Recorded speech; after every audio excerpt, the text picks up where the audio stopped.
mọ́ àwọn Iranians láti máa bá àwọn Macedonians or àwọn Romans jà ni.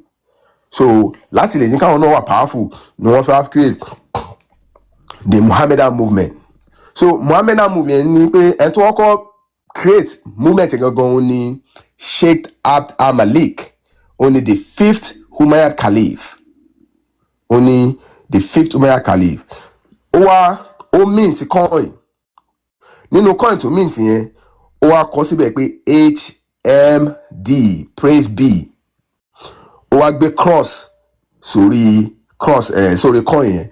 Ibẹ̀ láti mọ̀ pé àwọn Umayyad, àwọn caliphs wọn pé Christian ni wọn kì í ṣe Muslim. There was a time ní Mohammedan kan tájọ́ ń ṣe lightly debate. Ìgbà tí wọ́n sọ kí nìyẹn fún ó tiẹ̀ yarí. A tún wá pàdé some other time, ó wá ní tòótọ́ ni, ó ní ṣùgbọ́n nǹkan tó ṣẹlẹ̀ ní reason tó fi mint kan yẹn ni pé wọ́n ti àwọn Christian wà lérí abẹ̀yẹ tẹ́lẹ̀. Ìgbà tó dẹ̀ pé òun ni Mohammedan Khalifa kò lè sọ pé nítorí kò tó wá dé Khalifa sí pé kò wọ́n á máa fi Christian symbol yẹn síbẹ̀ mọ́. Ìgbà ó ṣàṣọ iṣẹ́ àwọn bí wọ́n ṣe máa yíyàn po yẹn tó máa fún yín ní lámbà, ó ṣàṣọ máa níyàn make sense. Ìwọ tó bá jẹ́ Khalifa ìwọ ò kíá àwọn ọba àti máa ṣe nǹkan gbogbo 90% gbogbo ìlú yóò bá ti máa ṣe nǹkan tẹ́lẹ̀. Khalifa nǹkan tó ń bá fẹ́ ṣe ló máa impose everybody lórí. So ó ṣáà ní ọ̀tọ̀ọ̀tọ̀ ni. So bí tá ti mọ̀ pé okay, the phrase HMD kìíní ló coin phrase yẹn Sheikh Abd al-Malik, the 5th Umayyad Caliph, ó dẹ̀ mint coin to mint yẹn ó dẹ̀ fi cross, symbol of cross, which is symbol of Christianity, cross, symbol of cross, which is symbol of Christianity, yìí tó wà ní Jerusalem. Ó dẹ̀ make a statement sí pé there is no God but Allah and Muhammad only prophet Allah. Statement a Christian statement ni.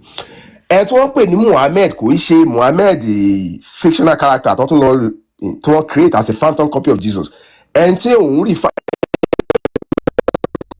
Muhammad ó ṣorúkọ èèyàn, ó ń praise èèyàn kan ni. Ta ló ń praise? Ó ń praise Isu ibn Maryam, èyí tó jẹ́ Christ wọ́n ti invent. Jesus wọ́n agree pé Christ tó nature méjì ló ní o pẹ̀dẹ̀ ní Jesus ni. Wọ́n pè ní Isus Expector ni wọ́n pe orúkọ ẹ̀ yẹn. So orúkọ yẹn ni orúkọ tó pè nígbà yẹn ni Isus Expector. Pé Jesus pé Christ láti invent yìí o our diophysite orúkọ tó máa pè is Jesus, but Christ yẹn title nìyẹn Jesus Isus, so now kò sí letter J náà yẹn.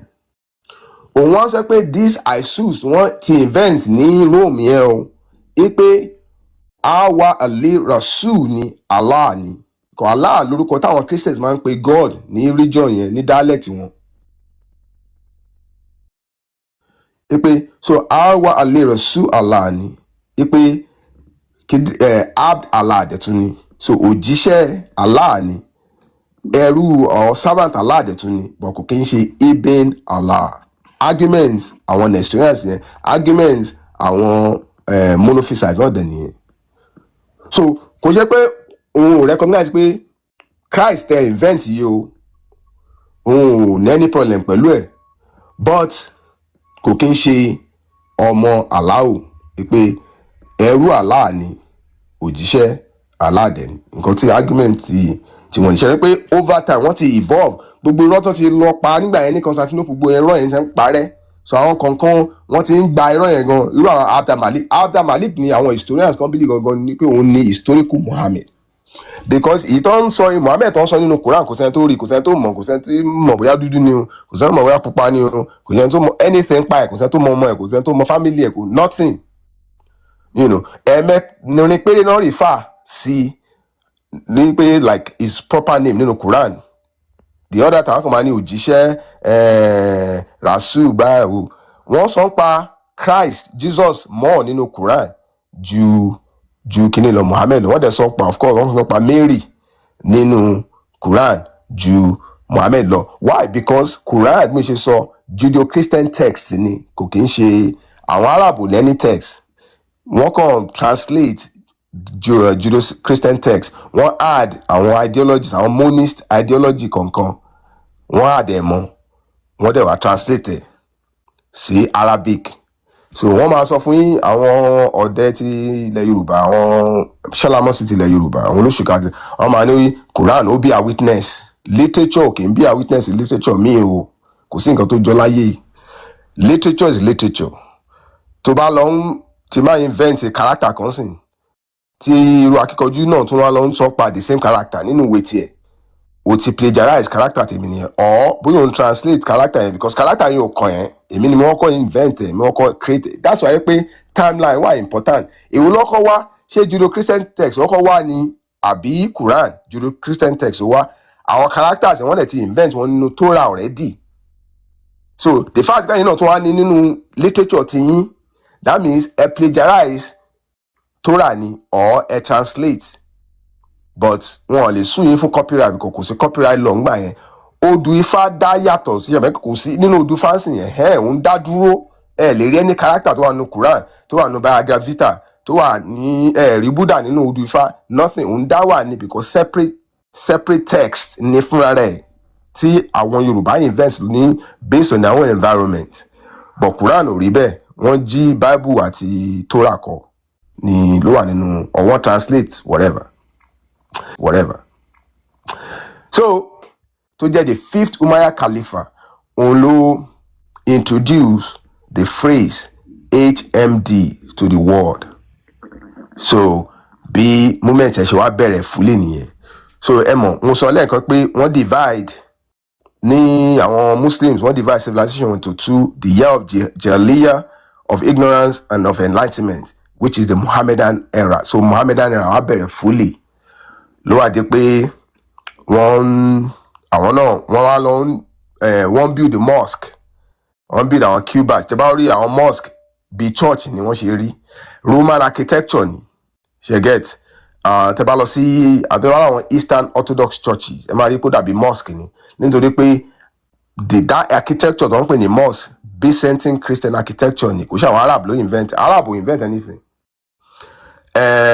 tẹ̀síbáwò tó máa ń fà yẹn táwọn àfáà máa ń fà ní ilẹ̀ Yorùbá yẹn rosary ni àwọn Christians ló ṣe hijab àwọn Nestorian non-Christians ló máa ń dàbò orí ìgbà yẹn so wọ́n copy àwọn because again Islam in the original form movement ni movement tó ń protest against àwọn practices àwọn doctrines wọ́n practice ní Rome òun ni Christians náà làwọn náà to start with but most of them Nestorian Christians ni wọ́n ètò ẹ̀rọ nínú Quran ẹ̀ máa ní wọ́n máa ń bú àwọn Yahudi àti Nasuru that's why because wọ́n mọ̀ pé bẹ́ẹ̀ ni gbogbo àṣírí àwọn wà so Muhammadan movement ṣe bẹ̀rẹ̀ yẹn fully ló wá di pé wọ́n ti wá wọlé sí àwọn Iranians lára ṣe ni mọ̀ pé àwọn Iranians àti àwọn Arabi àti àwọn Romans wọ́n máa ń jà wọ́n ṣàbára wọn jà to the point pé wọ́n wá weaken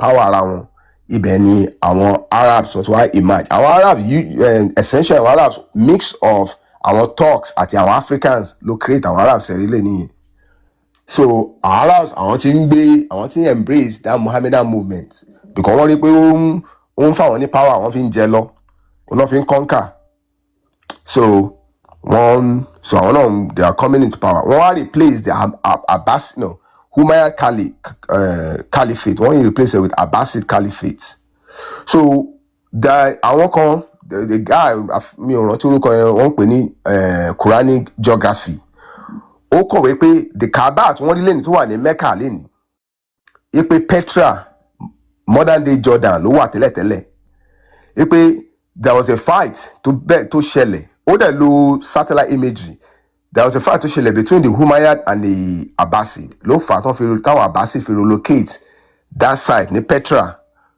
wá sí síbi tó wà lẹ́yìn ní Mecca because Mecca reason tó yẹ pé ó wà plausible nǹkan tó sọ ni pé aside from gbogbo àwọn imageries àwọn technology tó fi substantiate àwọn theory yẹn tẹ́ bá wo Mecca 100 years ago gbìyànjú tó wà Mecca ò ju 25,000 lọ because arid region ni kò sí nǹkan kan tó wà ní Mecca tí wọ́n ń pariwo nothing, kò sẹ́ni tó fẹ́ gbé bẹ̀. Àwọn Bedouin Arabs wọ́n kàn máa ń, àwọn normal tó bá ti rẹ̀ wọ́n lórí kẹ́tẹ́kẹ́tẹ́ wọ́n kàn máa ta tent náà máa wà ń bẹ̀, kò sẹ́ni tó fẹ́ gbé bẹ̀, kò sẹ́ni tẹ̀ Mecca.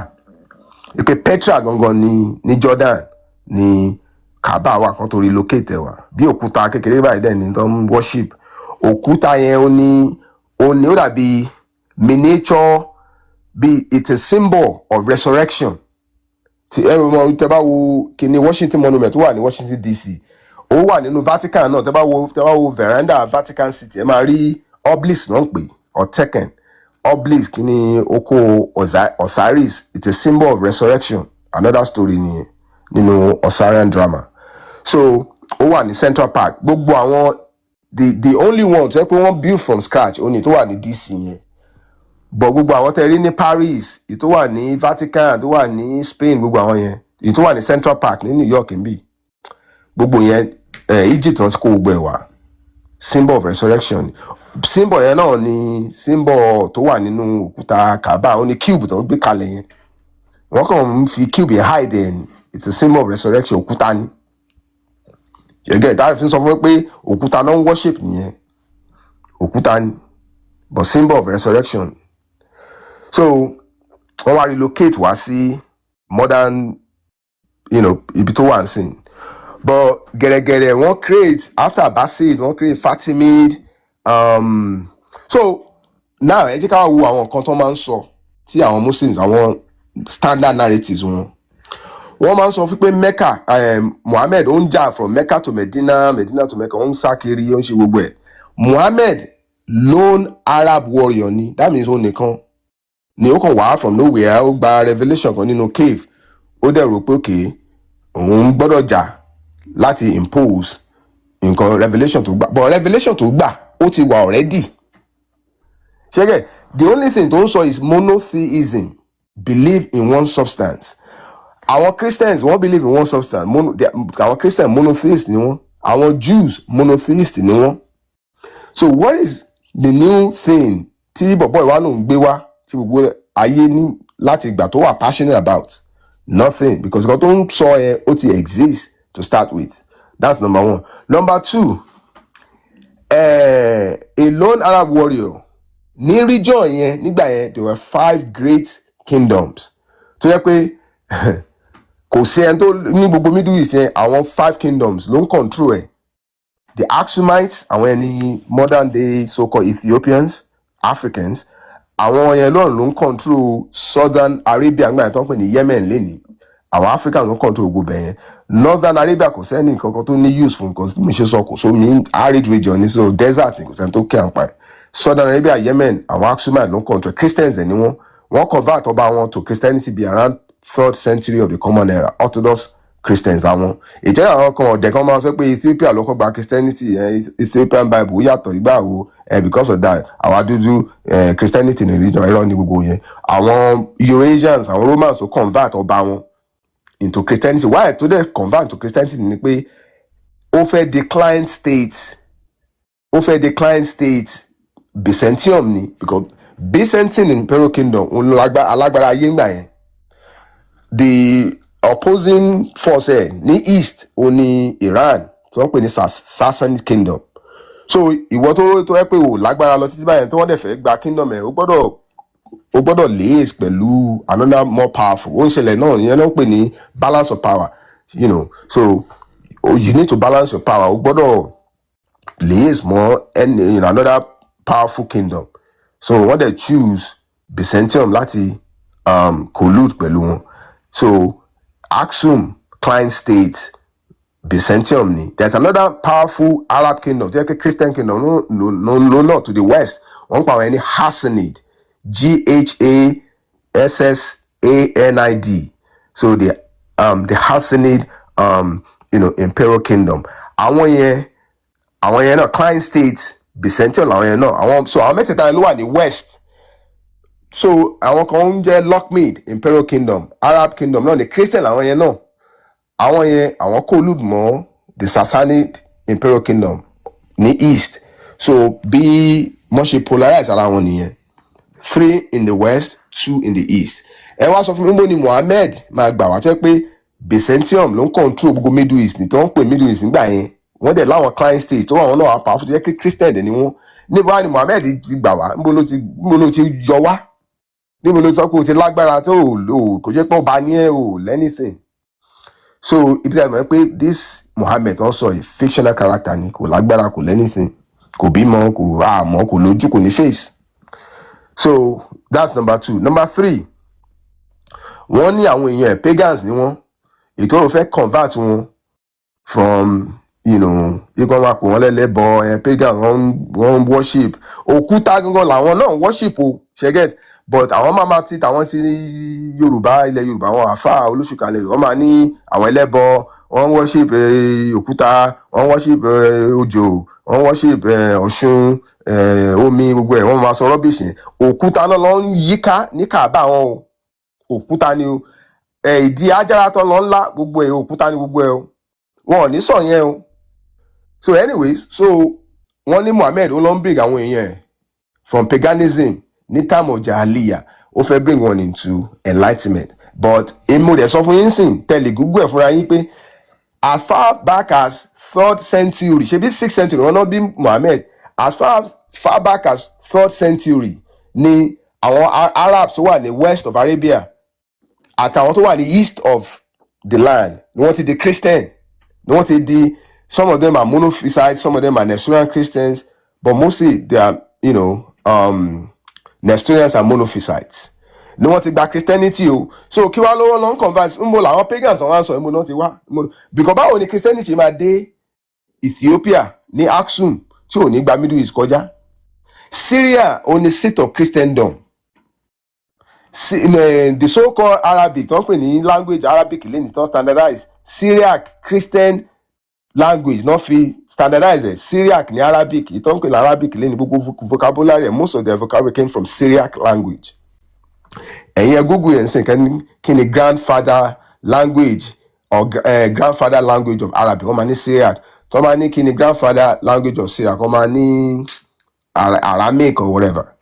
But kò sí pé language kan jẹ́ grandfather language mi ẹ jọ kí ni grandfather language Yorùbá kí ni grandfather language of German kí ni language ò ń jẹ́ grandfather fún wọn ìsídàkẹ́ lo dialect yẹn nǹkan tó ń tọ́ láti sọ ni pé Syriac náà fi standardize Arabic standard Arabic tó ń lò tó fi kọ Quran ní 19th century náà kọ Quran ni wọ́n fi standardize that Arabic láti lò because different dialects ló wà kẹtó lè kọ̀ọ̀kan sí ẹ gbọ́dọ̀ kọ́ invent script tẹ́ máa fi kọ́ Kufi script wọ́n invent ẹ̀ ní Abaric region ní area Alaba province outside of area yẹn wà outside of Haditha ibẹ̀ ní area ṣàmì ẹ̀kọ́ wọ́n sọ fún yín nínú pé Hadith they are supplementary texts tó wà outside of the Quran ibi tó ti invent Kufic Arabic script ó ń jẹ́ Haditha ó dẹ̀ wà outside of Abaric region Alaba province. Thomas ẹ̀mẹ́kọ́ wọ́n sọ pé kí ló pè kí ni ibi tí Muhammed tó ti gba Quran tí wọ́n ti dictate fún ó dà pé wọ́n ní Al-Hira cave or Hira cave ibi tí wọ́n ti invent area region gangan tí wọ́n ti invent that Kufic script wọ́n pè ní Al-Hira. So wọ́n kàn ń ṣe àtàmọ́. So anyways wọ́n invent Kufi script bóyá around 8th century of the Common Era wọ́n perfected with that critics until maybe like 12th century of the Common Era 12th to 13th century of the Common Era. Àwọn sheikh kan wà ní àwọn Umayyad sheikhs wọ́n ní scrolls tó ń kọ̀ọ̀kan sí but kò sí ìwé kò sí Bible gan pé Bible as a book nígbà yẹn because wọ́n ti invent a printing press there's no book lè ní ìwé tí ò bá sí printing press yẹn fi ń print ìwé en masse. So àwọn scrolls kan wà lóṣìṣì bóyá philosopher kan tó bá lè kọ nǹkan sílẹ̀ tó ní ability láti kọ nǹkan kan máa kọ nǹkan tó máa gbé sínú room ẹ̀ kò sínú palace ẹ̀ ń bẹ̀ náà kò lè write oúnjẹ nǹkan tó yẹ pé gbogbo èèyàn ló lè write nígbà yẹn kò sí ìwé scrolls ló wà àwọn tó dẹ̀ nímọ̀ di ló máa ń ní scrolls yẹn so but ìwé as Bible bó ṣe wà yẹn gbà tó wọ́n invent printing press ní 1450 Gutenberg tó invent ẹ̀ ni wọ́n ṣe ń lò Europe dẹ̀ àwọn ló invent ẹ̀ so àwọn ló wọ́n kọ́ lò láti print àwọn ìwé tàwọn ó dẹ̀ tóbi, kò ṣe ó dàbí mainframe computer ìgbà náà kọ́ ṣe ni, kò ṣe nǹkan tó lè gbé kiri. Ìgbà tí wọ́n miniaturize ẹ̀ tó di pé èèyàn lè fi èèyàn lè transfer, èèyàn lè ship ẹ̀ ìgbà ló wá di pé ó dé Middle East, ó dé gbáúdà wò. So eventually àwọn Ottoman, so the rise of the Ottoman Turks, àwọn Ottoman Turks yẹn nìyí, àwọn náà tún ya wèrè gan. Àwọn fẹ́ conquer Constantinople. Wọ́n wọ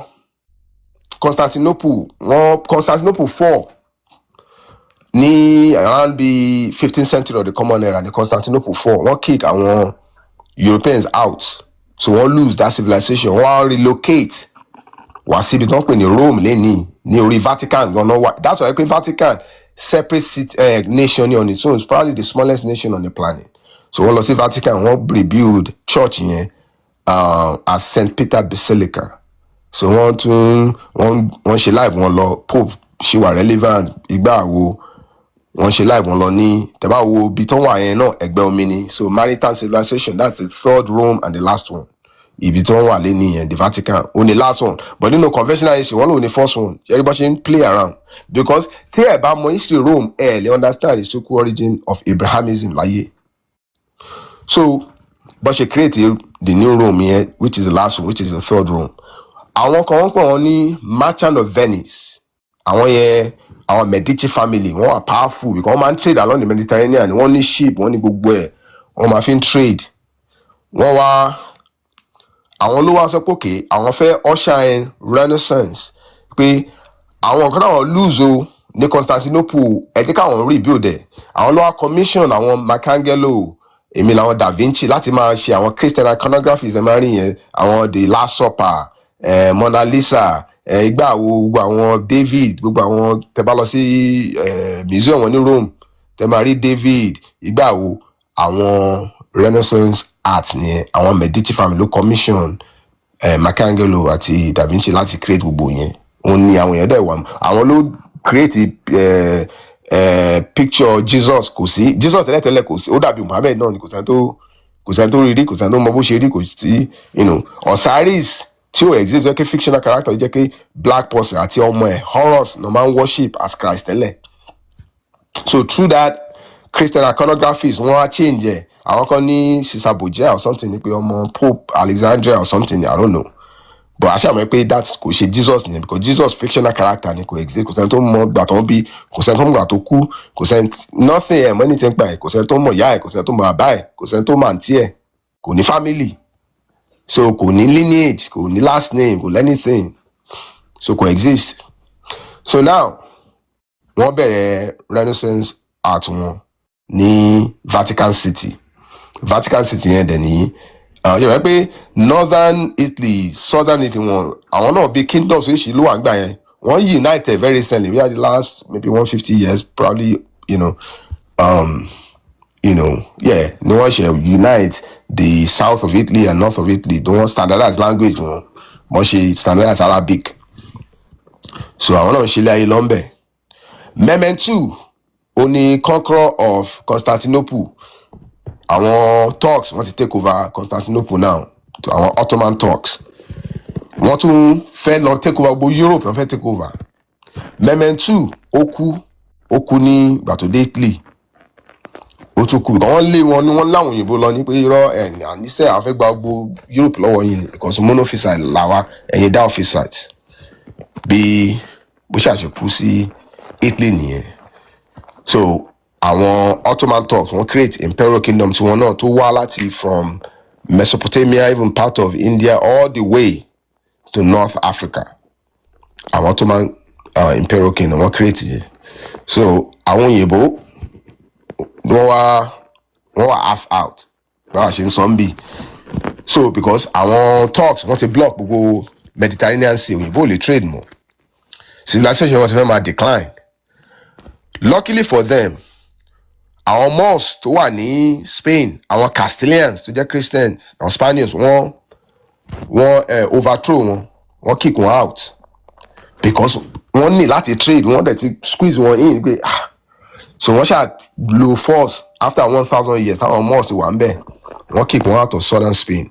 Àwọn Moors yẹn àwọn ló wá retreat wá sínú interior of Africa, wọ́n gba Mauritania wọlé, Mali, Morocco, Mauritania, Mali. Ìgbà tó dé Mali, traditional civilization wà bẹ́ẹ̀ tó ń pè ní Malian civilization láwọn oníṣẹ̀ṣe ló build ẹ̀.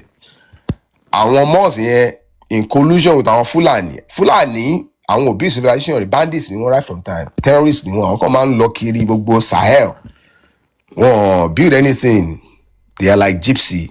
So wọ́n á collude mọ́ àwọn Fúlàní àtàwọn Moors àwọn ló ń collapse gbogbo àwọn traditional civilizations, gbogbo àwọn Hausa states, gbogbo bẹ́ẹ̀ àwọn tó ń dá fọ̀kùn sílẹ̀ nínú Niger ńbẹ̀ gbogbo eréjọ yẹn, gbogbo èmi Cameroon, wọ́n ṣáà destroy gbogbo bẹ́ẹ̀ lọ, Kanuri, Borno, gbogbo bẹ́ẹ̀. Excuse me, so àwọn náà ń ṣe havoc tí wọ́n lọ. Àwọn Ottoman Turks wọ́n ti wà in power now. Àwọn òyìnbó power wọ́n ti ń decline fast. Wọ́n á ní okay, we have to trade. Omi kan ló wà lẹ́gbẹ̀ẹ́ wa yìí to the west Atlantic Ocean. Báwo la ṣe lè gba omi? Àmọ́ pé tá a bá gba omi yìí ó yẹ kó land wá sí Asia. So a lè trade pẹ̀lú Asia bá ṣe máa ń trade pẹ̀lú wọn tẹ́lẹ̀tẹ́lẹ̀ ní antiquity. Wọ́n á lọ gbé Columbus jáde wọ́n pẹ̀lú àwọn Moors tó yẹ kó àwọn Africans tó ti máa ń lọ sí Americas, káwọn òyìnbó tiẹ̀ tó mọ̀ pé ibì kan wà tó ń pè ní South and North America, àwọn Africans ti máa ń travel lọ sí, wọ́n máa jọ exchange, wọ́n máa ń trade. Wọ́n ṣáà gbé àwọn Moors pẹ̀lú ẹ̀ pé àwọn lọ sí Asia, àwọn lọ India. Ibi tó ti dé ṣẹ̀wọ̀n pé tó bá wo map tó bá ti kúrò ní west coast of Africa, another landmass wà ní South America. Wọ́n ṣe land South America nìyẹn, inú Columbus ti dùn ó rò pé ó ti dé India, kò bá kóun wà lost ni. Dèní wọ́n ṣe ń pe àwọn Native Americans ní Indians, but it's because Columbus ó wà lost on his way to India, ó dé South America kò wọ́n mọ̀ pé ibẹ̀ yẹn exist tẹ́lẹ̀. Bó ṣe wá ń send the information sí wọn ní Spain ní pé àwọn ti dé India o gbà o. So pàtó ṣe àyẹ̀wò pé àwọn native people àwọn kind sí wọn, wọ́n fún wọn lóúnjẹ, wọ́n fún wọn turkey, ṣe gbogbo ẹ̀. Pàtó ṣe àyà ẹ̀mọ̀ competition bẹ̀rẹ̀, ìjà bẹ̀rẹ̀, wọ́n ń pa àwọn Native Americans yẹn díẹ̀ wọ́n fi exterminate gbogbo wọn tán. Wọ́n wá send Pope, ó wá send Father Bartholomew de las Casas, ó send ẹ̀ wá sí South America pé in the Indies àwọn pè wọ́n ṣe send ẹ̀ wá síbẹ̀. Ìyẹn ló wá padà wá ló nínú memoir ẹ̀ tó wọ́n exist ẹ̀ lè Google.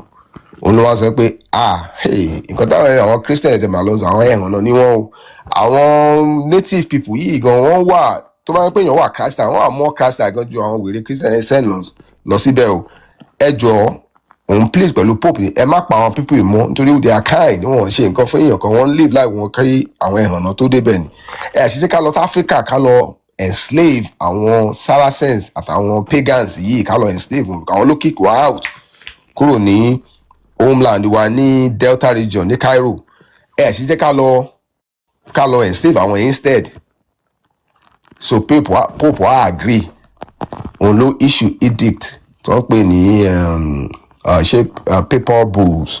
Ó ṣáà issue àwọn edict yẹn bí 3 or 4 times.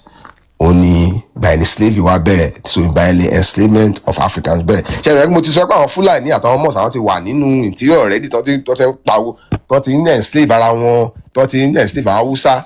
Wọ́n ti ń ta àwọn Hausa ní Libya. Wọ́n máa promise kí wọ́n fẹ́ kó wọn lọ sí Mecca.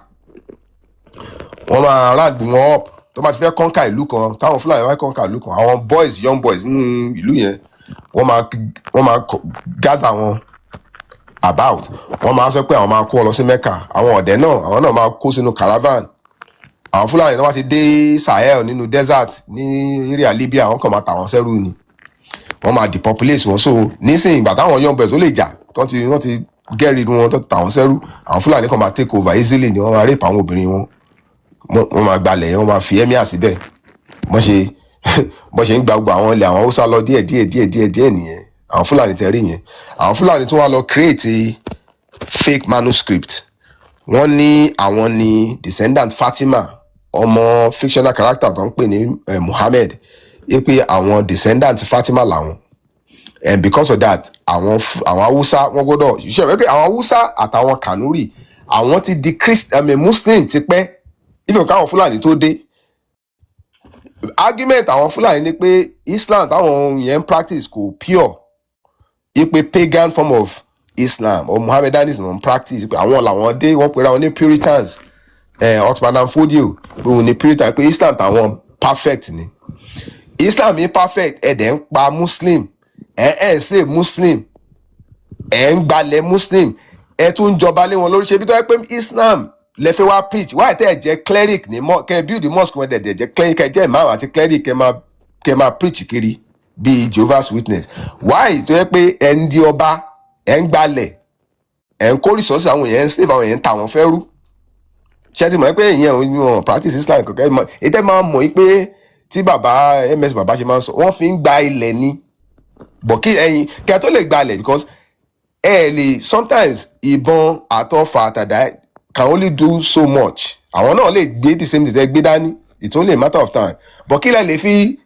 wọ́n ìwọ̀n pápátá tẹ́ máa fi falsify consciousness tẹ́ máa fi destroy mind wọn religion ló máa jẹ́ kéèyàn tí Olódùmarè tí gbogbo ilé ayé lé lọ́wọ́ tó ti gbé sókè ó dẹ̀ máa wá rẹ ra ẹ̀ ńlẹ̀ látòkè tó wà ó máa wá gbé position fún ọmọ inú ẹ̀ nítorí pé wọ́n ti kó ìfun ẹ̀ lọ mind ẹ̀ wọ́n ti jẹ́ tán pẹ̀lú religion kan tó ń ṣẹlẹ̀ that's why tẹ́ máa rí ọba aládé tó máa kúnlẹ̀ síwájú pastor tó máa kúnlẹ̀ síwájú imam tí imam máa gbẹ́nu sókè pé òun jọba lọ because àwọn ọba yẹn wọ́n ti kó ọpọlọ wọn lọ wọn ò ní ọpọlọ mọ́ nítorí religion gọ́tà religion tó ń gbé wọn sí wọn nínú ibẹ̀ lẹ ti máa rí pé ní Kwara State gbogbo emir tó wà ní Kwara State bóyá méjì ni wọ́n gbogbo àwọn yòókù ọba ni wọ́n almost bí ọba 1000 ló wà ní Kwara State o Ìlọrin àti Láfíà gíga pé emir wà ní gbogbo Kwara State yẹn but gbogbo àwọn ọba ọ̀dẹ Ìgbòmínà tóbi jù lọ́rin lọ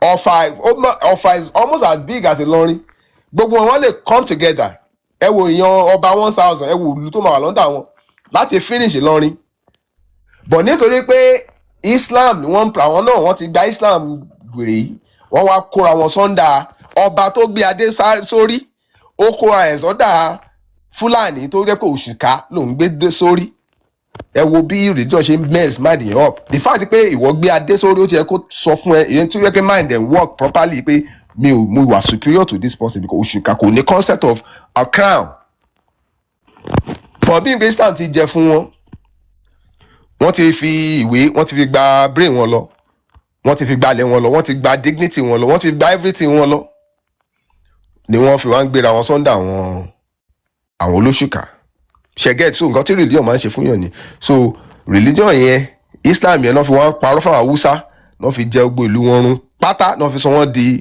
ẹ̀dùn arìnlẹ̀ lẹ́nìí Haúsá ti di ẹ̀dùn arìnlẹ̀ wọn lè come out of it I mean never say never but ó máa lè bàjẹ́ fún wọn wọ́n ti sọ wọ́n da albájírí báárà náà ń ṣe kiri ẹ lè rọmọ Fúlàní kó ń ṣe báárà so bí set up ẹ ṣe wà ń gbà yẹn nìyẹn so the fall of Ottoman Imperial Kingdom táwọn Ottoman Turks tí wọ́n attack Constantinople tí wọ́n take over òun ló fà á tí wọ́n fi gbé Columbus dìde ní Spain kókó lọ discover another route to Asia tó fi discover South America bàtúndẹ̀ discover South America àwọn wọ́n bẹ̀rẹ̀ sí pa àwọn native people bẹ̀ but wọ́n need àwọn èèyàn labour láti lè develop ilẹ̀ yẹn náà lọ ní Pope wá issue edict so Catholic Church òun ló kọ́ dá slavery sílẹ̀ in a way like institutionalized form of slavery tó jẹ́ pé wọ́n institutionalize ẹ̀ àwọn ló dá sílẹ̀ àwọn ló build gbogbo àwọn ships wọ́n lò àwọn ló gbogbo structure yẹn àwọn ló create a Catholic Church so tẹ́ bá wo slavery nsìn àwọn Abrahamists ló facilitate bí wọ́n ṣe rí àwọn Africans enslaved both transatlantic slavery and trans-Saharan slavery trans-Saharan ni èyí tó wà along the Sahara táwọn Fúlàní àtàwọn Moors wọ́n ń ta àwọn èèyàn wa tí wọ́n kó wọn through the Sahara desert tí wọ́n lọ ń tà fáwọn Arabs ìyẹn ló kọ́ ṣẹlẹ̀ then transatlantic bàtàwọn òyìnbó tí wọ́n gbé ship wọn sórí Atlantic Ocean tí wọ́n wọ interior Africa táwọn náà tí wọ́n lọ ń gbé àwọn èèyàn wọn tó ń tà wọ́n tí wọ́n gbé wọn lọ sí South America North America ìyẹn ni transatlantic àwọn Abrahamists tó facilitate méjèèjì ṣẹ́gẹ́ ẹ̀dọ́ mò ń sọ so àwọn Ottoman Turks àwọn náà establish civilization wọ́n convert the Church of Hagia Sophia wọ́n convert sí mosque Mehmed II conquer àwọn okú wọ́n ṣáà build sí wọ́n ń gbé civilization yẹn lọ. Àwọn òyìnbó gbà tán ti create, wọ́n ti gba North and South America ń sìn, ṣe get, wọ́n ti gba 2 continents náà ti jí gbà ń sìn. Nínú economics ṣẹ̀mẹ̀ pé wọ́n sọ nǹkan kan nínú ẹ̀kọ́ pé ní factors of production or production inputs. Wọ́n máa ní sọ pé land, labour, capital, entrepreneurship. Pé tẹ́ bá ti ní mẹ́rẹ̀ẹ̀rin yẹn o, ẹ lè tòṣì. Mẹ́rẹ̀ẹ̀rin òyìnbó ní for free. Wọ́n gbalẹ̀ onílẹ̀ ní North and South America. Continent yóò ṣe nation, continent, nations, multiple nations ló wà nù bẹ̀. Ẹni tó bá ti nílẹ̀, o ti ní capital nìyẹn, kò ṣe inherently o ti nílẹ̀ báyìí boom, capital ló tún tẹ̀lé. Because nínú ilẹ̀ ni wàá ti rí capital, nínú ilẹ̀ wàá ti rí gbogbo ọ̀rọ̀ àti everything. So wọ́n ti rí méjì for free. Wọ́n wá tún wá rí 400 years of free African labour. Wọ́n kàn supply entrepreneurship. Wèrè gan tí yóò bá ní 4 production inputs for free, kí ló tún kù? Nǹkan tó propel wọn nìyẹn from mercantilism to industrial revolution and from industrial revolution to capitalism. Tá wà ń sìn. Ibi tí owó wọn ti wá boom, gbà agbára tí wọn náà wá boom, gbà tágbára wọn boom, wọ́n á lọ padà, lọ create League of Nations, wọ́n á lọ padà attack Ottoman Imperial Kingdom. Àwọn wọn náà dẹ̀ lò, àwọn Arabs ni wọ́n lò as traitor. Wọ́n wá sọ wípé ẹ̀yin Arab yìí báwo lẹ ṣe wà lọ́ndà àwọn Turks? Why tẹ́yìn náà ṣe create civilization tí yín gbogbo ẹ̀ báyìí pé kẹ́yìn náà dá wà náà. Àwọn family Al Saud tó ní Saudi Arabia lẹ́ni, àwọn ló wá collude máwọn òyìnbó ni wọ́n cause àwọn internal kìíní yẹn tí wọ́n fi destroy the Ottoman Imperial Kingdom. It finally fell, I think, right before the First World War. Bí àwọn òyìnbó wọ́n ṣe destroy Ottoman Imperial Kingdom nìyẹn, wọ́n ṣe gba Middle East nìyẹn, wọ́n dẹ̀ gba Middle East. Wọ́n ti promise gbogbo family Al Saud ní gbogbo Middle East yẹn. Wọ́n fún the biggest one ní Saudi, wọ́n fún family yẹn directly, Abdulaziz yẹn wọ́n fún directly. Transjordan, ó dà pé Transjordan wọ́n ní Jordan àti Iraq, wọ́n break into 2, wọ́n fún gbogbo wọ́n ṣáà chop, wọ́n chop ẹ̀ up bí cake, wọ́n fún gbogbo wọn bọ́n ṣe chop Africa náà up, wọ́n fún gbogbo àwọn family Al Saud. Wọ́n wá, so ìgbà yẹn wọ́n ti discover oil really, so àwọn yẹn náà wọ́n ṣe life tí wọ́n lọ. Ìgbà tó yá wọ́n discover oil. Ìgbà tó àwọn family Al Saud ló wá pe conference ní Cairo. Mumuni, gbogbo àwọn caliphate wọ́n ti fall, àwọn Arab ló dẹ̀ wà in power now, wọ́n ti fún wọn ní gbogbo ilẹ̀. Ìwọ tó bá ti nílẹ̀ o ti wà in power nìyẹn, àfẹn torí ò bá pé only àwọn dúdú nìkan ní àwọn ìṣẹ́ àwọn Yorùbá lẹ nílẹ̀, ẹ lọ ń trade ilẹ̀ yín torí religion. So ìkan tó bá ti nílẹ̀ o ti ní everything nìyẹn. So ilẹ̀ tí wọ́n fún wọn yẹn ló propel wọn pé because normal tí wọ́n tẹ́lẹ̀ Bedouin Arabs wọ́n máa ń lọ kiri ni wọ́n tent náà máa ń sá kiri. So báwọn náà ṣe ń build that Middle East yẹn nìyẹn. So wọ́n wá pe conference ní Cairo, mo ní copy minutes conference yẹn. Ibẹ̀ ni Abdulaziz yẹn ló ti sọ pé okay, àwọn gbọ́dọ̀ create new caliphate, but káwọn tó create new caliphate àwọn gbọ́dọ̀ standardize Arabic, nítorí Arabic kò ṣe one language.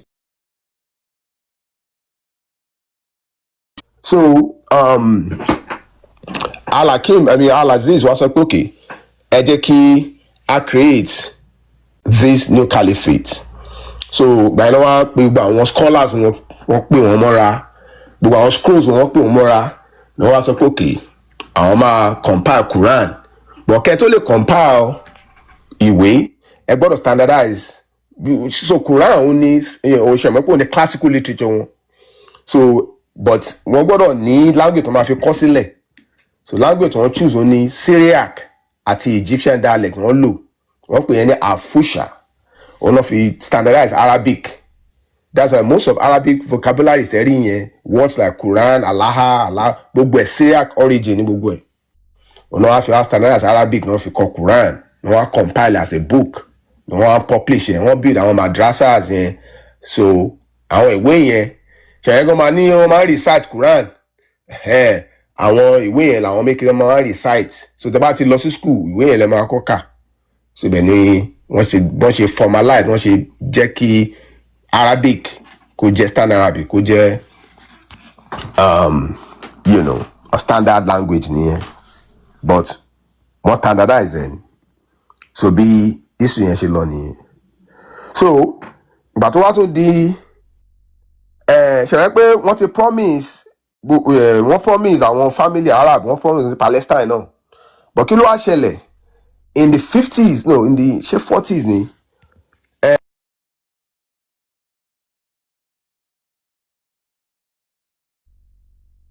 ẹ má bínú gbogbo lé wọn ní kọ ní ẹ ṣeun ẹ má bá wa pa wá tí a bóyá ká ti 100k náà bàbá ti padà wá. Okay. So wọ́n pe arákùnrin yẹn Englishman yẹn wọ́n pè ní Maynard Keynes òun ni father of Keynesian economics ó kọ ìwé kan gbà yẹn wọ́n pe ìwé yẹn ní the theory of labour capital and interest or something like that. Nínú ìwé yẹn ló wá òyìnbó wọ́n máa lose everything tí wọ́n bá ṣe nǹkan nípa concept of money tí wọ́n ní because gbà yẹn gold is money kò dẹ̀ sí gold kankan ní Europe so wọ́n sọ wọ́n pé ẹ rò pé lè ní nítorí pé àwọn these indigenous people tó wà ní Africa tẹ̀tí rí gold yìí wọ́n máa wà London yìí forever tí wọ́n bá gba independence tí wọ́n control gold reserves wọn gbogbo owó yín dẹ̀ nìyí gold lẹ́sọ̀ nílé ayé nìyẹn so ẹ gbọ́dọ̀ find a way láti move away from the gold standard so wọ́n wá ó ṣàkọ wọn bó ṣe máa ṣe pé èké instead wọ́n máa ń lo gold láti supply of money M1 náà pé why tí wọ́n lo fiscal policy which is taxation and government spending àti monetary policy which is contractionary and expansionary monetary policy pé tó máa lo the combination of those two policies monetary àti fiscal policy wọ́n lè fi control inflation because tẹ́ bá regulate money supply and interest rates and lè máa fi control inflation pé kó má lo gold mọ́ which is the British Apex Bank àwọn loans wọ́n ti issue tẹ́lẹ̀ fáwọn èèyàn àwọn bonds wọn which is essentially loans wọ́n ti issue fáwọn èèyàn gold ni wọ́n fi denominate gold ni pé okay promise gold ni wọ́n fún àwọn èèyàn pé okay tó bá lè ra debt wa yìí o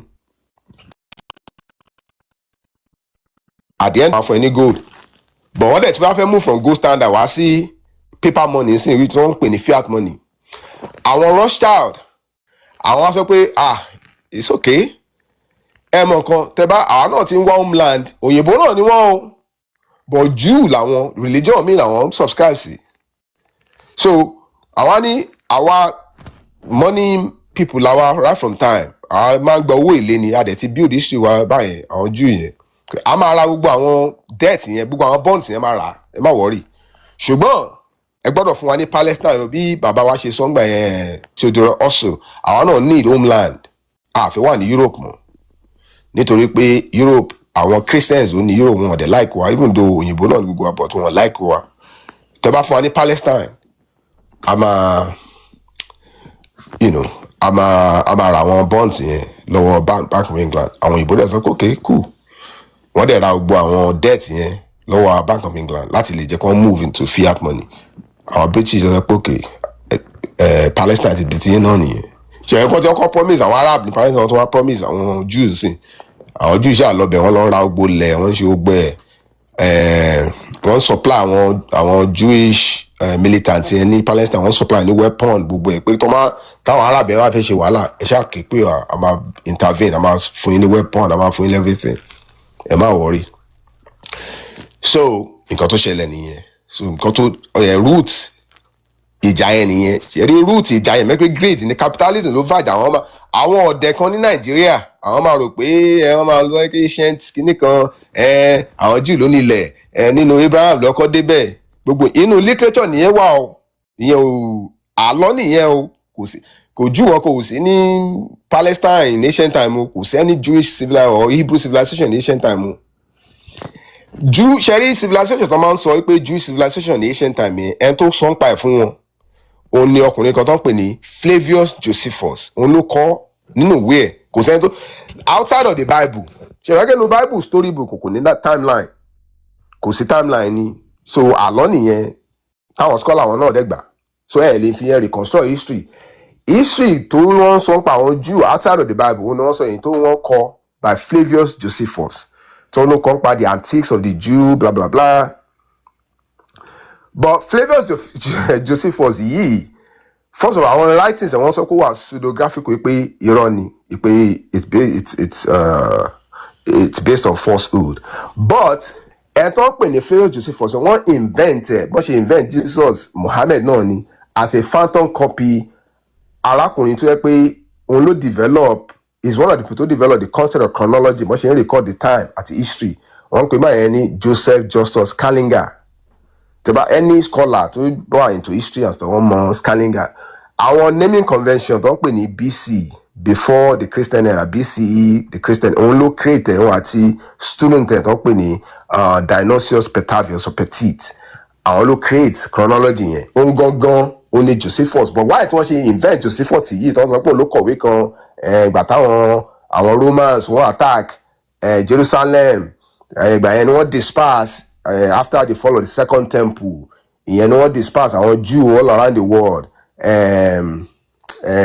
Flavius Josephus pé kínní ni lawyer ni àwọn Flavius dynasty ní Rome wọ́n á capture wọ́n á kó àwọn 72 scribes jọ kó bá wọn translate Torah from Hebrew kó bá wọn translate sí Greek but ẹ bá bí wọ́n pé okay the original tó kọ́ translate ní Hebrew ló wà wọn lè gbé jáde fún yín ibi tẹ́ máa ń pé rọ́tọ́ máa ń pa Torah the Pentateuch tó ń pè ní Torah ìgbà tó kọ́ Greek náà fi kọ́ wọn kọ́ ní Hebrew kò sí nǹkan tó ń jẹ́ Hebrew language kò sí nǹkan tó ń jẹ́ Hebrew language láyé yìí anywhere tẹ́ bá lọ bí rabbi lẹ́nìí wọ́n máa sọ pé it's no longer extant tó máa sọ pé nǹkan it's no longer extant it is dead kò exist báwo ni Hebrew tó ń sọ lẹ́nìí tó láwọn sọ ní Israel báwo náà ṣe create wọ́n lọ gbé man kan dìde ní 19 around bí 1902 nínú tí ò bí 120 something years ago ni wọ́n lọ gbé jáde pé Jewish Belarusian man ni ó travel lọ sí Palestine ó rí pé àwọn different Jewish sects ló wà ń bẹ̀ àwọn European Jews African Jews Sephardic Jews Ashkenazi gbogbo wọn yẹn wọ́n pọ̀ ń bẹ̀ wọn ò bára wọn sọ̀rọ̀ wọn understand ara wọn because wọn ṣe ẹ̀yà kan náà wọ́n kàn subscribe to the same religion ni ṣé Yorùbá tó jẹ́ Christian ṣé ẹ̀yà kan náà ni pẹ̀lú Japanese tó jẹ́ Christian àbí German tó jẹ́ Christian no because Christianity is a religion religious identity ni Jewish identity kò kí n ṣe ethno-linguistic identity wọ́n ẹ̀ṣẹ̀ fẹ́ máa change ẹ̀ ní sí pé ẹ tí màmá ẹ̀ bá jẹ́ Jew ò lè jẹ́ Jew no Judaism is a religion ẹ̀ tó bá lè follow ẹ̀ ló ń pè ní Jew so religious identity bí Christianity bí Islam náà ni ìtọ́nà wọn lè bára wọn sọ̀rọ̀ so ìgbà yẹn ló wá prompt Elisa Ben Yehuda tí wọ́n lọ gbé ní láti Belarus láti lè invent a language for them ó take almost 18 years láti invent it tó ń kọ́ but Arabic ló lò as the base láti invent it so that's why pé gbogbo kíní wọn yẹn ti wọnú ara wọn àwọn Arab ló kọ́ lọ parọ́ ṣẹ̀wẹ́ Torah ni wọ́n kọ́kọ́ nínú Torah this is another thing tí a gbọ́dọ̀ mọ̀ tá bá ń ka literature because literature là ń sọ ìwé là ń sọ nínú Torah wọ́n sọ pé story tó wà ń bẹ̀ ni pé Abraham ó lọ fẹ́ slave tí wọ́n pè yẹn ní Hagar ó dẹ̀ tó fẹ́ ìkejì Sarah yóò tètè bímọ Hagar lọ́kọ́ bímọ pàtó yá Sarah náà bí wọn ó bí Isaac then ó tún bí Ishmael story yẹn parí síbẹ̀ yẹn nínú Torah story yẹn parí àwọn Arab wa lọ sọ nínú Quran nínú Judeo-Christian text táwọn lọ fa tí wọ́n translate wọ́n plagiarize àwọn á ní àwọn ni descendant Ishmael nínú original text wọ́n sọ yẹn fún wa o that is why tẹ́ bá wo àwọn Jew lénìí ní Palestine tí wọ́n pè ní Israel lénìí wọ́n máa sọ fún pé àwọn òmẹ tó ń jẹ́ Jesus because nínú literature wọn tó ń jẹ́ Torah wọ́n sọ pa Messiah but wọ́n ní Messiah yẹn pé Jesus ni ìtọ́rọ̀ yìí wọn mọ̀ wọn believe wọn ń ṣe Christian so tẹ́ bá fẹ́ mọ̀rọ̀ àwọn ẹ̀yin ẹ follow text wọn that literature wọn náà ní kẹ́ máa follow ẹ máa wí pé òkè nínú gbogbo literature yìí lọ́kọ́ wá nínú gbogbo ẹ̀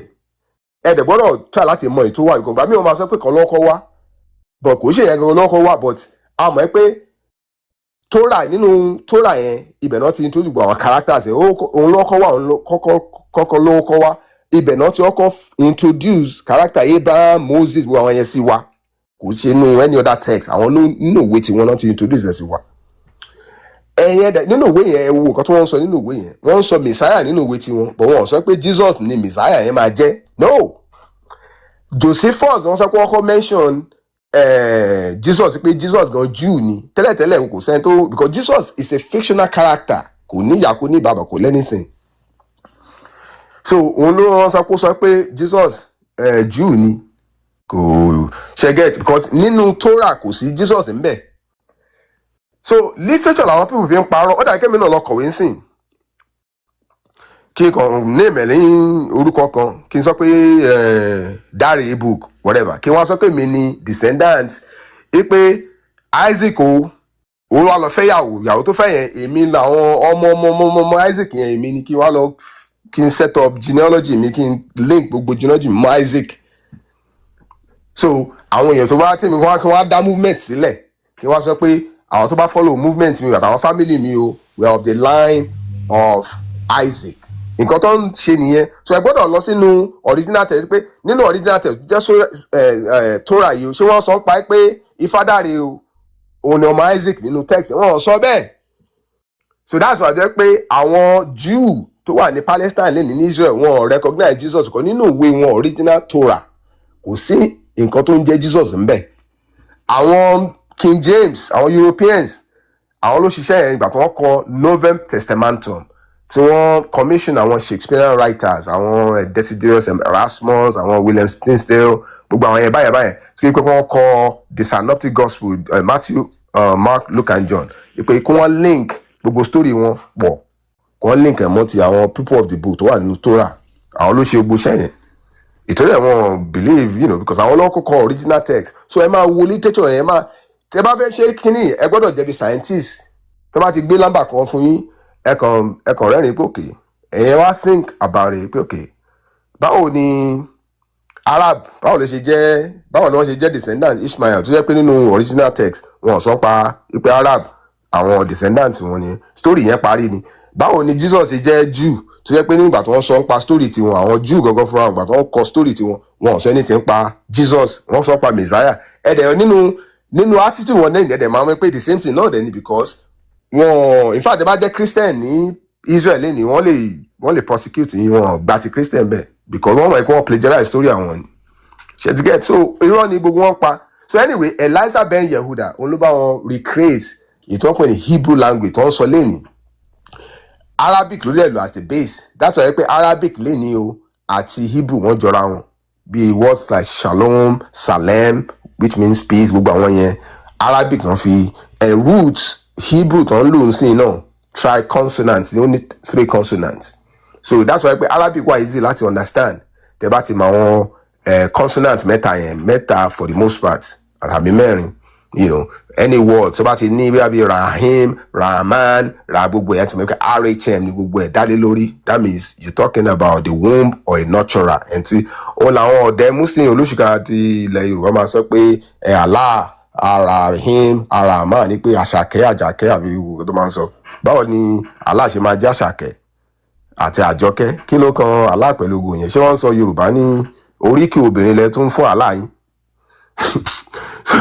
so anyways so Rahim RHM nìyẹn ó mean nurturer anything tó bá ti ní KTB like kitabi katab whatever ẹ ti mẹ́kọ́ sọ ìwé èèyàn bóyá wọ́n ń recite kankan ìwé or book or something nìyẹn so all na like tẹ́ bá ti memorize àwọn 3 consonants yẹn tó máa ń sọ tẹ́ bá ti gbọ́ rasul like RSL ní root yẹn rasul rasal ẹni tó bá ti ní RSL yẹn lè collapse into 3 consonants ẹ mọ̀ pé wọ́n sọ pé òjíṣẹ́ nìyẹn prophet or ẹnìkan tó ń send tó wà important on and on like that bí Arabic ṣe wà ìyẹn náà that root yẹn náà fi create Hebrew. So Hebrew gangan is a combination of Arabic, some German, Spanish, àti Yiddish ni wọ́n fi create. So bí bó ṣe wà nìyẹn. So bí movement so wọ́n create the Ottoman Imperial Kingdom ó dẹ̀ fall pàtó fall ni wọ́n lọ ṣe meeting àwọn Arabs ní Cairo ni wọ́n standardize the Arabic language ni wọ́n dẹ̀ develop the text tí wọ́n ń lò lẹ́nìí. So mi ò mọ̀ bóyá ìmáa dánu dúró ń bì iná ẹ tó bá ní ìbéèrè kí wọ́n gbóhùn sókè. Ẹ ṣé gan. ẹ ṣeun bàbá wa àgbà rere ò ní tán lórílẹ̀.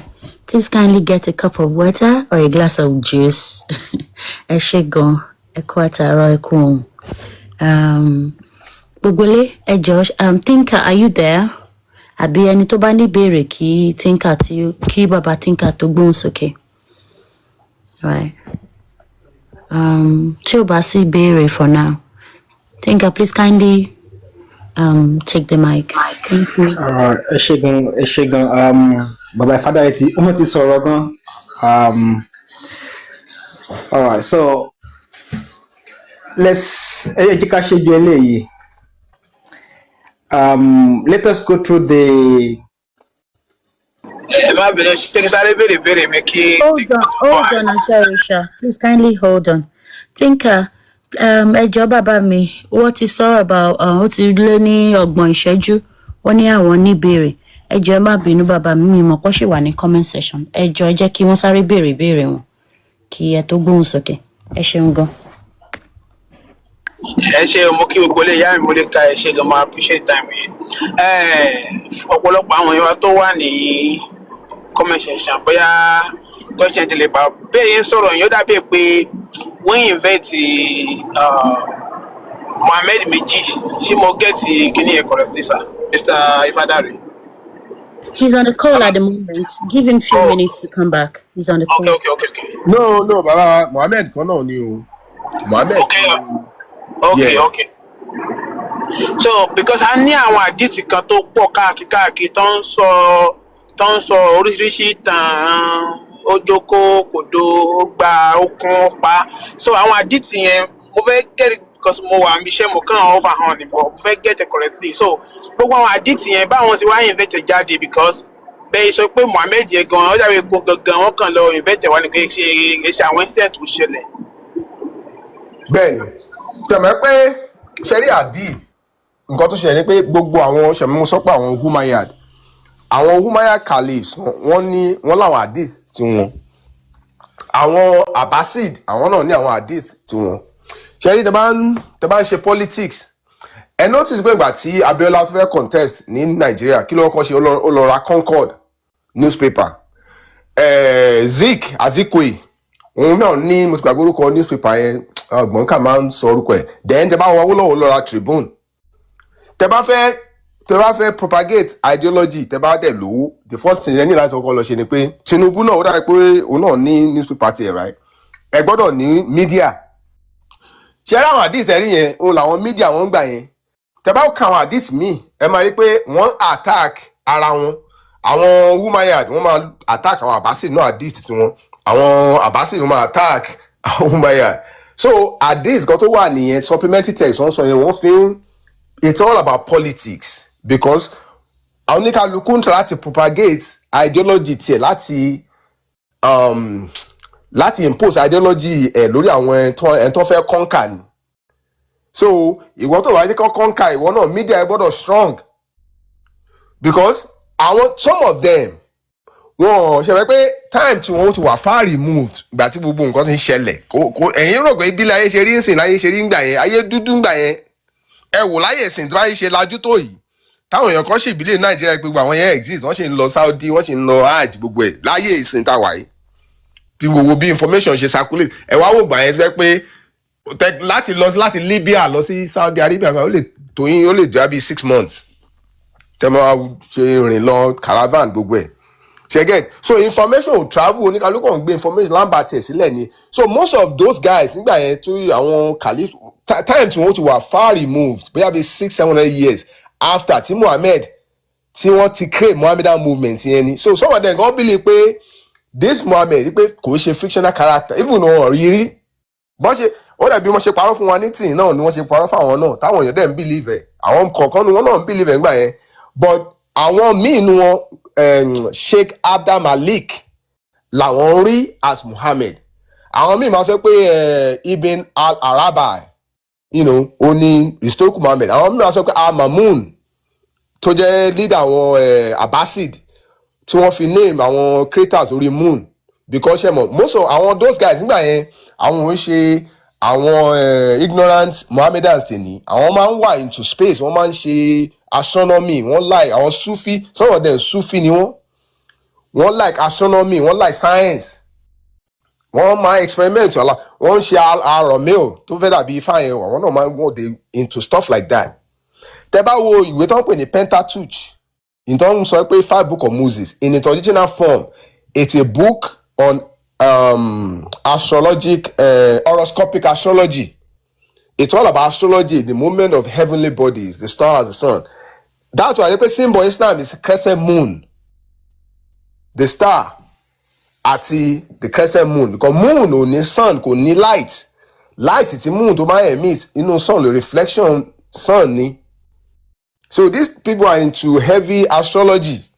You get so nítorí pé wọ́n ní àwọn supplementary text wọ́n pè ní hadith yẹn tí Quran bá complete wọ́n ṣe sọ why tí wọ́n ṣe wá ní supplementary text wọ́n lo àwọn supplementary text yẹn gbà yẹn because there was a time pé that critics àmì tó máa ń fi sórí àwọn alif kìíní àwọn character àwọn Arabic character Kufi script yẹn wọn ti develop ẹ̀ so àwọn text àwọn scrolls wíwá ní pé wọn ò lè kà wọn tí ẹ mọ kò lámì lórí wọn á lọ invent àmì láti lè máa ìtọ́jú ló fi jẹ́ 20 characters ìgbà yẹn làwọn scholars yẹn náà wọ́n á bẹ̀rẹ̀ sí lọ kọ àwọn ìwé ní House of Wisdom ní Baghdad àwọn Jewish scholars àwọn Catholics gbogbo wọn lọ́jọ́ wà ń bẹ̀ tọ́jọ́ ń create gbogbo àwọn tọ́jọ́ ń translate àwọn text yẹn fún wọn láti Greek wọ́n tọ̀ àti Latin lọ sí Arabic àwọn ló ń ṣe gbogbo àwọn translation yẹn fún ìgbà tó ti invent that critics so àwọn míì ń fi kún àwọn míì ń yọ kúrò ń bẹ̀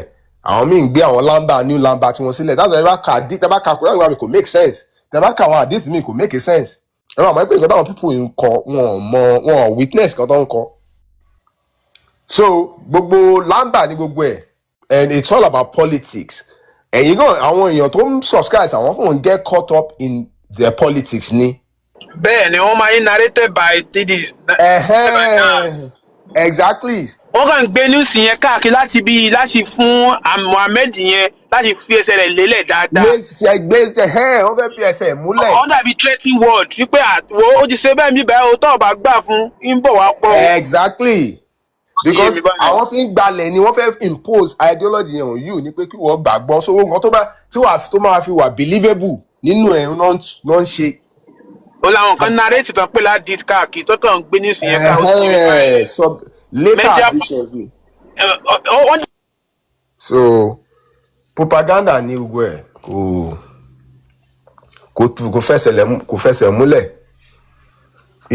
Quran wọ́n ti sọ fún wa kó complete why tẹ wá ní supplementary text táwọn ẹlòmíì àwọn politicians wọ́n ń kọ àwọn caliphs ṣebí àwọn caliphs yẹn máa ba àwọn politics àwọn yẹn ń play àwọn yẹn máa gbalẹ̀ wọ́n máa lọ conquer gbogbo ẹni so ìwé táwọn conquerors sọ pé àwọn fẹ́ jílẹ̀ onílẹ̀gbà ni wọ́n ń kọ lèmi wọn máa sọ pé mo fẹ́ bìlí kí ló kàn tẹ̀mí pẹ̀lú wọn so bó ṣe wà nìyẹn o bàbá. Babawa. Thank you. That's okay. Tinka, are you there? You can have the mic now. Thank you. Ẹ ṣé gan ìyá mi. Bàbá Ifádá rẹ̀ in fact ẹ gbìyànjú gan. Mi tiẹ̀ mọ̀ mo ti fẹ́ bẹ̀rẹ̀ because if actually say your but so ẹ jẹ́ ká kọ́kọ́ wo the traditional claims tí Islamic tradition tó sọ fún wa. It's a big shame pé a lot of people tó practice Islam ní Africa or let me say in Yoruba land wọ́n understand wọ́n mọ̀ the historical narration of Islam. Most of them they just stick to the traditional claims without actually asking a historical question. So we were also fún wa pé wọ́n bí Muhammad ní 570. ó dẹ̀ ní first revelation ní 6:10. That was when he met Jubril.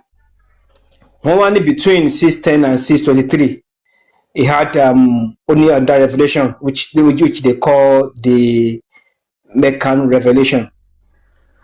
In 6:21, only lost 7 heavens, where he met with Moses, and where they don't negotiate how many prayers the Muslim Amagba from odd number down to 5. Then in 6:22, only pay migrate lọ sí Medina. So between 6:22 and 6:32, ìgbà yẹn ni ó ní Medina revelation.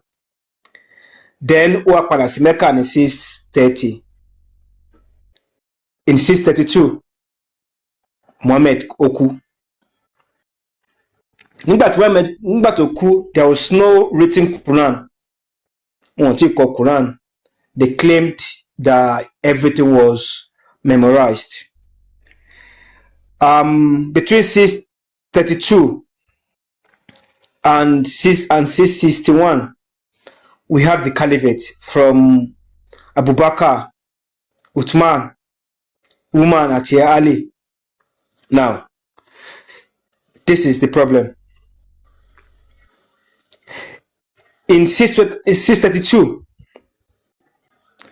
wọ́n claim wí pé kò sí any written Quran was not written at all. Kò sí nǹkan kan tán kọ pé àwọn èèyàn kò sí ọpọlọ ni, kò sí manuscript, kò sí codex. And tabanika wo from what is going on in that environment at that particular time, that region, kò ṣe pé bí àwọn èèyàn kọ̀wé time yẹn. People by the 7th century in that region, àwọn èèyàn kọ̀wé. There were Christians nígbà yẹn tó ń kọ̀wé. There are people reading, the Jews.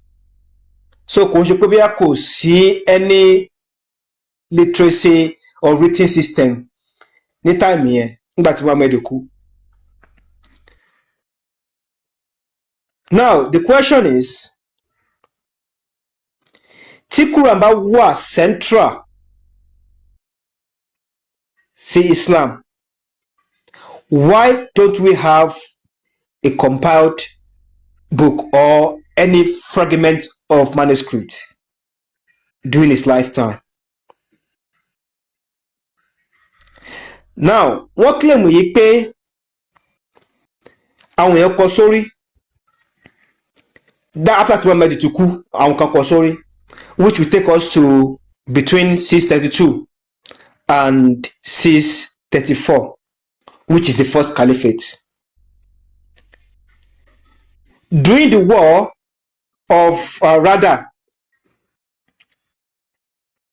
people died. So báwo ni àwọn tó ti kú, tó ti jagun, tó kọ̀ǹkọ̀ sórí, tó ti kú, báwo náà ṣe máa lè transfer knowledge wọn? And also, if any book bá wà tó jẹ́ pé bí wọ́n fi pamọ́ ni, why would they keep it in private and turn it distributed? Now let's go to the second caliphate. They claim only pé Umar pass a book to, pass a book sí ìyàwó Muhammad. One, there is no any external evidence to confirm kíni yìí. Kò sí anybody after the contemporaries tó sọ. These are all traditions.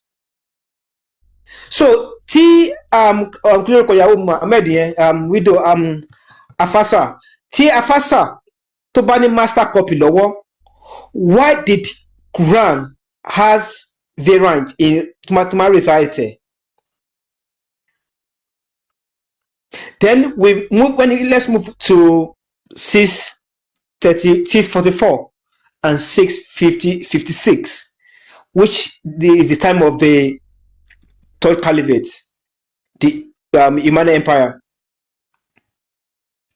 Wọ́n claim pé òun ló standardize Quran, ó dẹ̀ distribute copies, and they burnt the rest.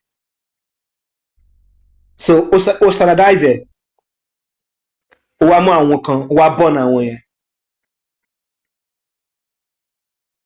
So the question is,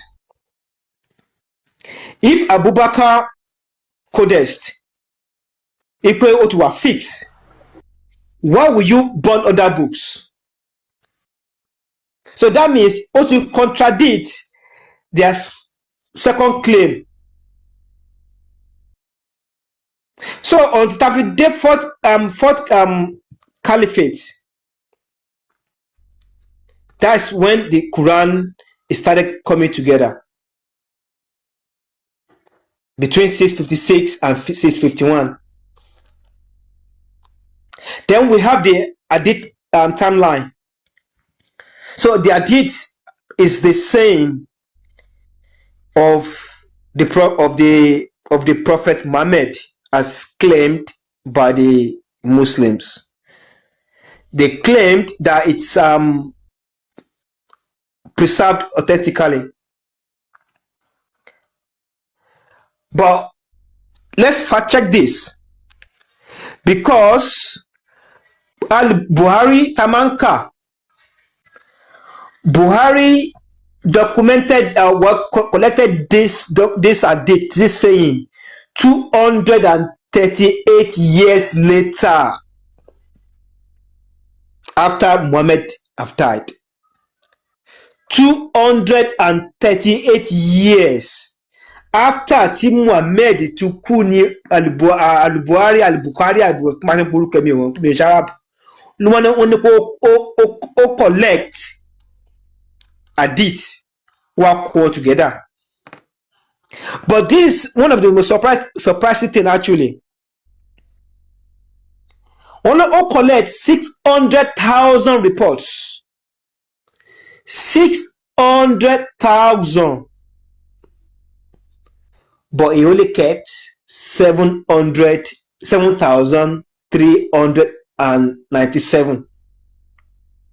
So all these cards, 98%. Now, if most of these reports were false, because that's the only reason why we will pay over 98% of what he has collected. So if 98% of them are false, so what does it mean for historical memory? What does it mean? Okay, a little false. How did they come to that conclusion? I'm gonna let you real. You've already burned 98% of a book, leaving you with 2%.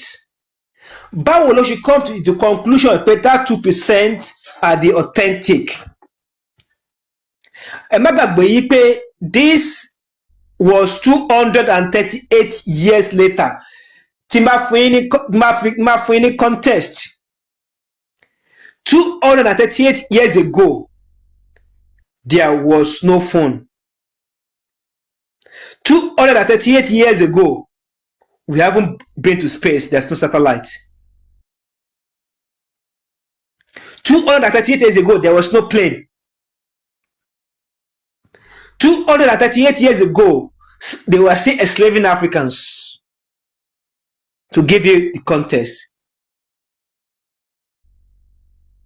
So, it got 238 years ago, almost eight generations. All the documents, all the colonial collected over 98.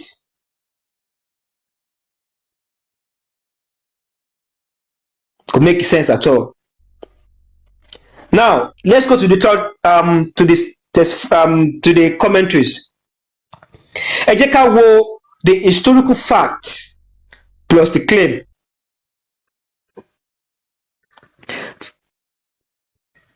So Al-Tabari Tanka, Toja is the most popular one, was written 923 CE. So Tabawo, that is almost 300 and something years after Muhammad took.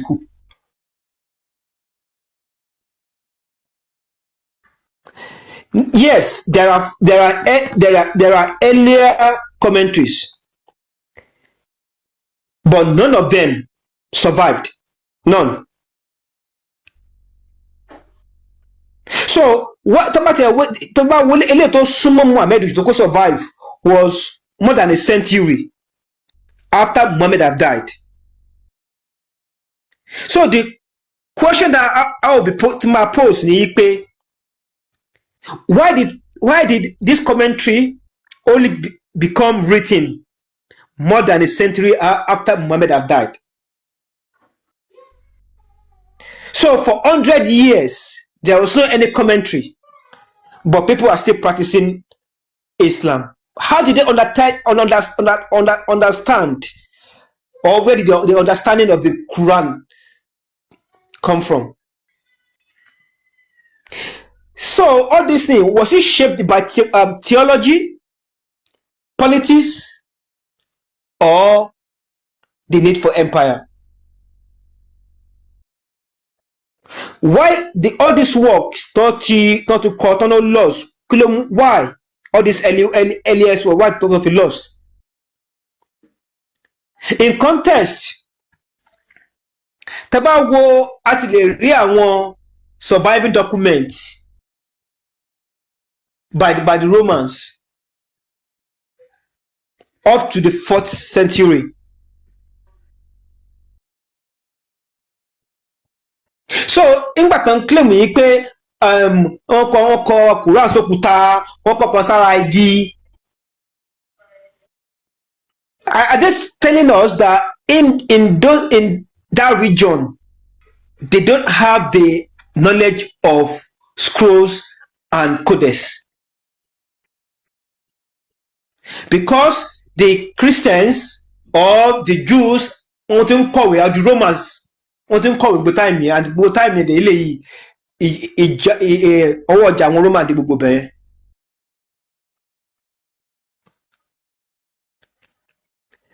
Now let's go to my fourth point. The biography of Muhammad. They said it was written in 765 CE by Ibn Ishaq. So that is 133 years later. 133 years later ni ẹnìkan ṣẹ̀ṣẹ̀ wá ń kọ biography Muhammad. He wasn't a witness to Muhammad, kò mọ Muhammad rí. Ẹni tó tún wá ń kọ story yìí kò ń ṣe wí pé ó ń gbé ní Mecca tàbí ó ń gbé ní Medina. This individual was from Iraq, and I'm sure pé Iraq sí Mecca is over 600 miles. So somebody in 600 miles was writing an historical account or a biography of someone.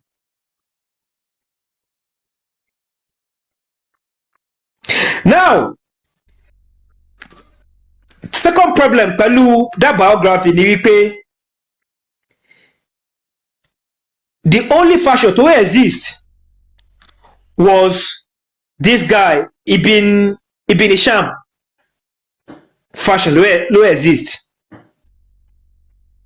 and it was an edited version to survive, and that was actually 833 CE. So nearly 70 or 80 years. Tabaro together, that's another almost 210 years. Like she was ní an edited version, the biography of Muhammad. Ademo pé ó remove or change something from the earliest source. So why would he do that if it is true? So everything that Monica Muhammad as his biography is coming from one man, Ibn Hisham. And this was done in 833 AD. Ìgbà wo ni Muhammad kú? Ìgbà wo ló kú? 632.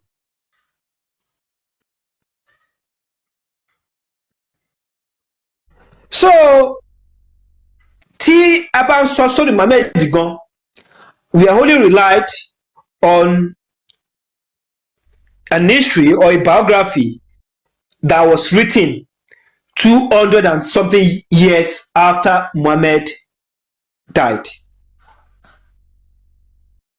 And I'm going to go to my fifth point, which is the archaeological and the geographical evidence.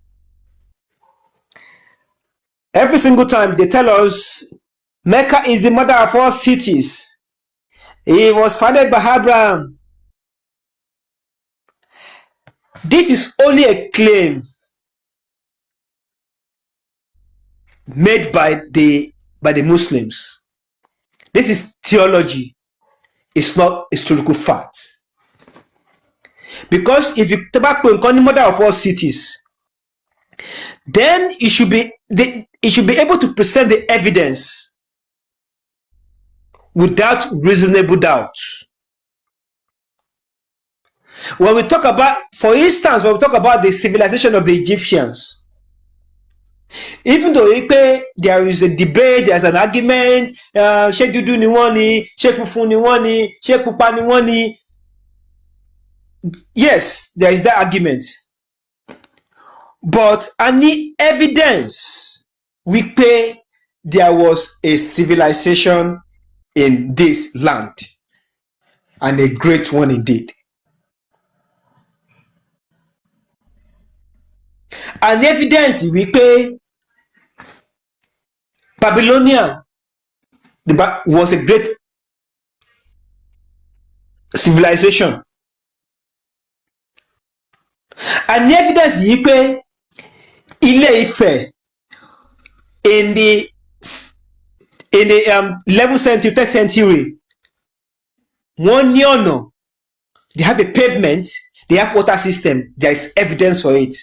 There is archaeological evidence for it. Ile-Ife belief. An evidence Georgia, there's this place, Meroti, this city, Persia. It's not also Persia. Petra had a great civilization. You can say it.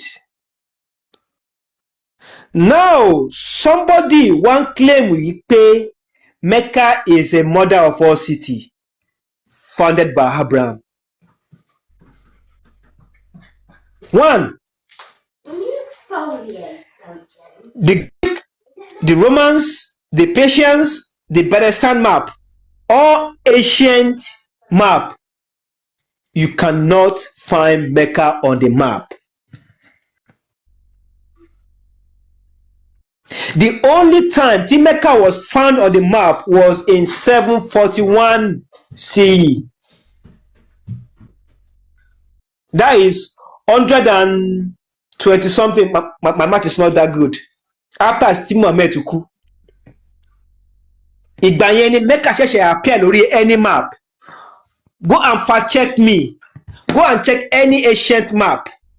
You can never find any map before 741 CE. You will never find Mecca on it. And yet, they claim that Mecca was the mother of all cities. They claim that it was founded by Abraham. You will find more evidence, archaeological evidence, in Petra, Damascus, Alexandria, but not in Mecca. So how can Mecca be the mother of 4 cities? But the evidence that we have says no, it's not. Every single year, there are massive projects in Mecca. People are digging. They dig every year. Construction. But not once láti rí evidence pé yes, this was a great city. And Baba Fada sọ̀rọ̀ kan lẹ́ẹ̀kan. Wọ́n ní population Mecca in the 20s. In fact, population Mecca in 1800s to 100,000. Sorry, to 10,000. Kí mo tiẹ̀ sọ 100,000. To 10,000. So how can it be a mother of all cities? The evidence that are nílẹ̀, archaeological evidence, it's co-align pẹ̀lú the claim tí àwọn Muslim kan claim.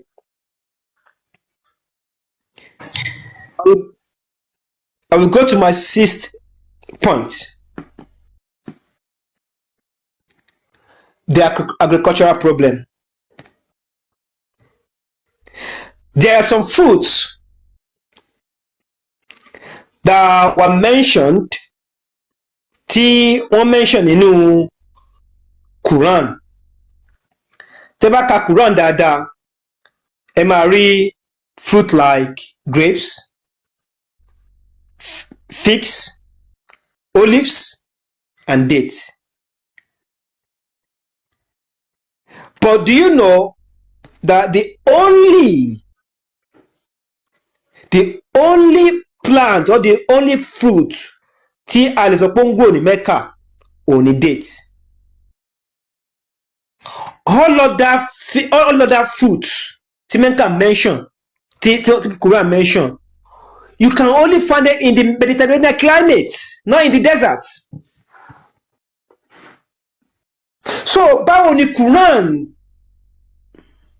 that you claimed was sent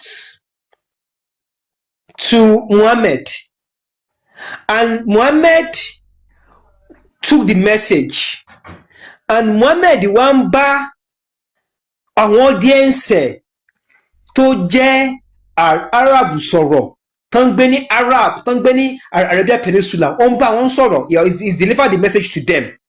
Ó wá mention grape, ó mention olives. How would they able to comprehend what that kind of fruit is? Ṣé òun ní béèrè lọ́wọ́ ẹ̀ pé ànábì o, àwọn fruit yìí o, kí lórúkọ wọn? Or they just accepted it? Ṣé message yẹn was it directed to the people of Mecca audience or the people of Mediterranean?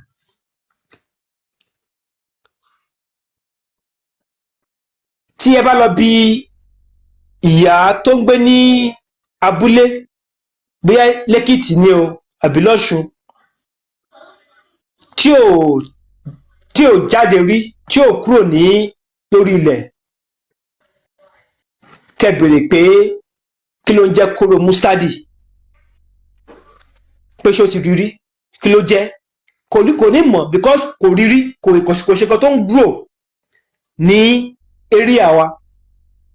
But tẹ́ bá ní pé tẹ́ bá ní pé atare, he will be able to tell you what atare is.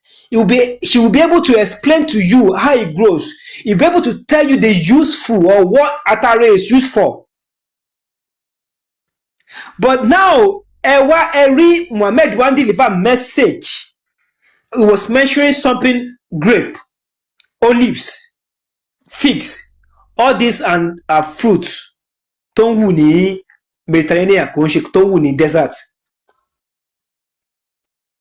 So the question tẹ́ mi fẹ́ máa pose sáwọn kíni pé tẹ́ mi fẹ́ pé gbogbo akárò ní pé all these phases tí Muhammad tó ti dárúkọ wọn, àwọn kíní yìí tó ṣé àwọn ará Mẹ́kà ló ń bá sọ̀rọ̀ ni àbí àwọn ará Mediterranean. So kí n tó dákẹ́, these are my questions. Tí ọ̀rọ̀ tí Muhammad tí oral memory tó bá flawless, tí gbogbo nǹkan tí pé lóòótọ́ ni pé wọ́n ká gbogbo ẹ̀ sórí, tí gbogbo nǹkan bá pé, why tó fi máa jó the other Qurans? Why? Can we actually trust a saying of someone after 238 years?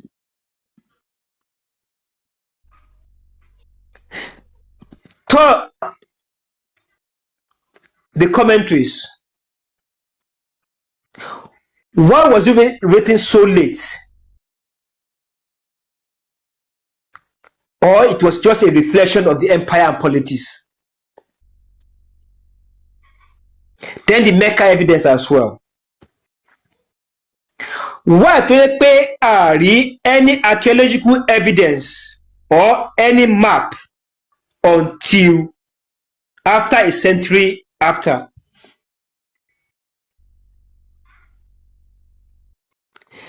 Then, ṣé mọ̀ yí pé the first time tí orúkọ Muhammad ni o, title ni o, happened outside the Quran was in a coin, bí Baba Father rẹ̀ ṣe sọ. So ó dàbí pé in my own opinion, or no opinion, in my own research and in my own knowledge, the Caliphate Empire or the Caliphate created Islam, not any holy divine. Now, there is something Timothy Man in parallel when it comes to the story of the narration or the callings of Muhammad. So the story goes like this. Muhammad always pray in the cave, or always go and pray in the cave, or to, you know, to dawa. There were the joker bí áńgẹ́lì kẹ́nìkan ṣe yọ sí nìyẹn. Read mi ò kà, read mi ò kà, read lórúkọ kìnìkan wa ó bá kà, ó bá délé sọ fún ìyàwó ẹ̀ ní pé ẹnìkan báyìí lórí máa jẹ́ pé next time kó máa ṣe kìnìkan. Tẹ́ bá wo story yẹn, that story can be read in parallel with the story of Moses. So who was Moses? Moses is the most important figure when it comes to Judaism. In fact, the Bible says no any other prophets have lived like Moses. Is the most important figure. But the calling of Moses, ó ṣẹlẹ̀ lórí àpáta. The calling of Muhammad, ó ṣẹlẹ̀ níbi àpáta, ojú àpáta. An angel appeared to Moses. An angel appeared to Muhammad. An angel called Moses like 3 times. Same thing happened to Muhammad.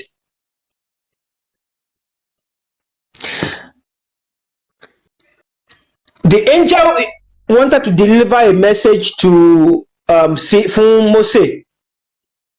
Moses gave excuse. Moses ní pé òun ò lè sọ̀rọ̀ dáadáa, pé akálòlò lòun. Muhammad give excuse pé òun ò lè kà òun ò lè kọ.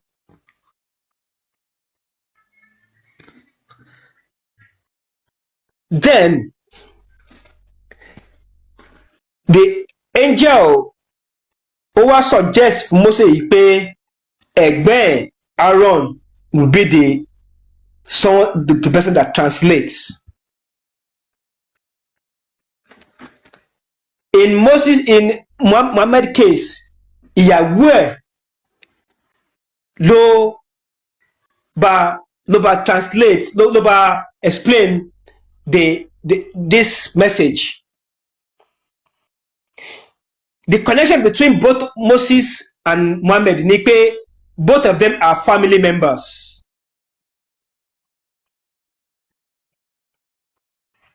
Both of them are family members. Now, share the story of the Jews, the story of the Christians, show to one circulation ní time tí Muhammad wà láyé. The truth is, yes, it has been in circulation. In fact, àwọn Kristẹni, àwọn Catholic gbogbo wọn wọ́n ti standardize ìwé wọn.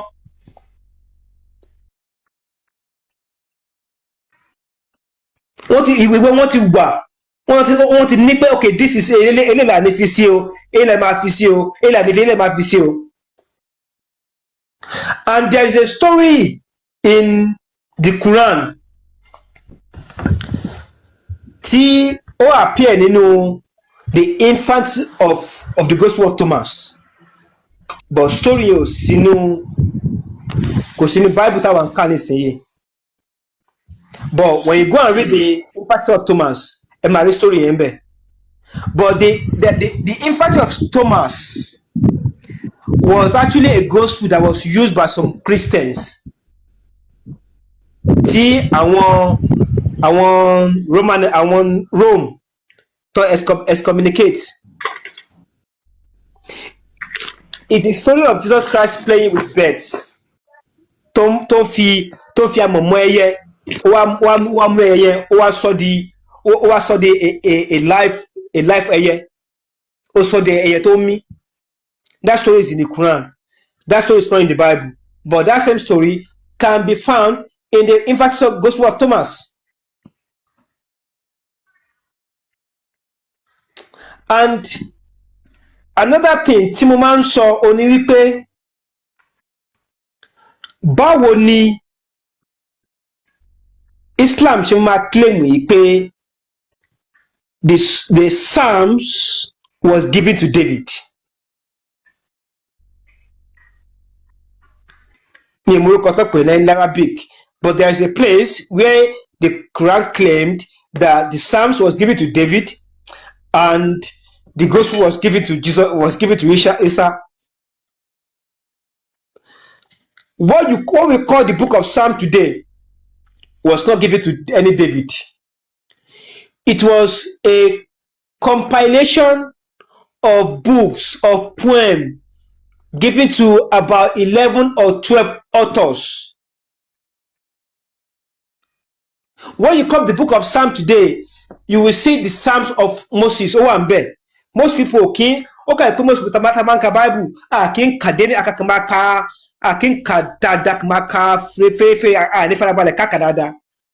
you find the book Psalms of Moses David there's about 11 authors offered, but yet Quran claim it was given to Psalms, and what I believe the only reason why Quran made that claim is because by the 7th century or 8th century, the Christians have already had that tradition. Psalms was given to Moses, to David rather. So Tabawo Islam, Islam claimed so many things, but evidence suggests that it was a creation of an empire. It's after tí wọ́n create the empire to grow on Islam ṣẹ̀ṣẹ̀ create Islam. Funny fact, if àwọn tó gbà tó conquer Jerusalem, they didn't call themselves Muslim or Islam o. Wọn kò ṣe nǹkan tó pera wọn. Orúkọ tó pera wọn kọ́ nìyẹn.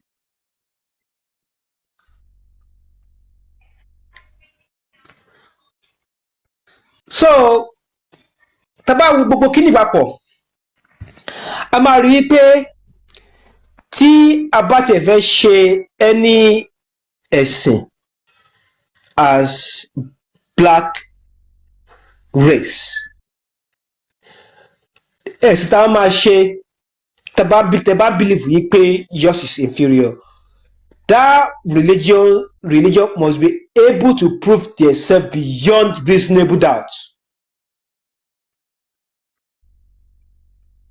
But unfortunately, Islam cannot be proven beyond reasonable doubt. The meta problem is there. And tẹ́ bá lọ wo gbogbo earlier mosques, ẹ máa rí pé they are all facing Jerusalem. Jerusalem gbogbo wọn face, and that can be actually be confirmed with the Quran or what they are dating. I don't know which way you can, because there's a point that the Muslims were facing Jerusalem until then they now claim that it received a message from their God, and this God now told him they need to face Mecca. Common sense tell me that this is a man or this is somebody putting in a test for self-preservation. Let the Jerusalem be for the Jews and let the Mecca be for the Arab. Arab for Arab,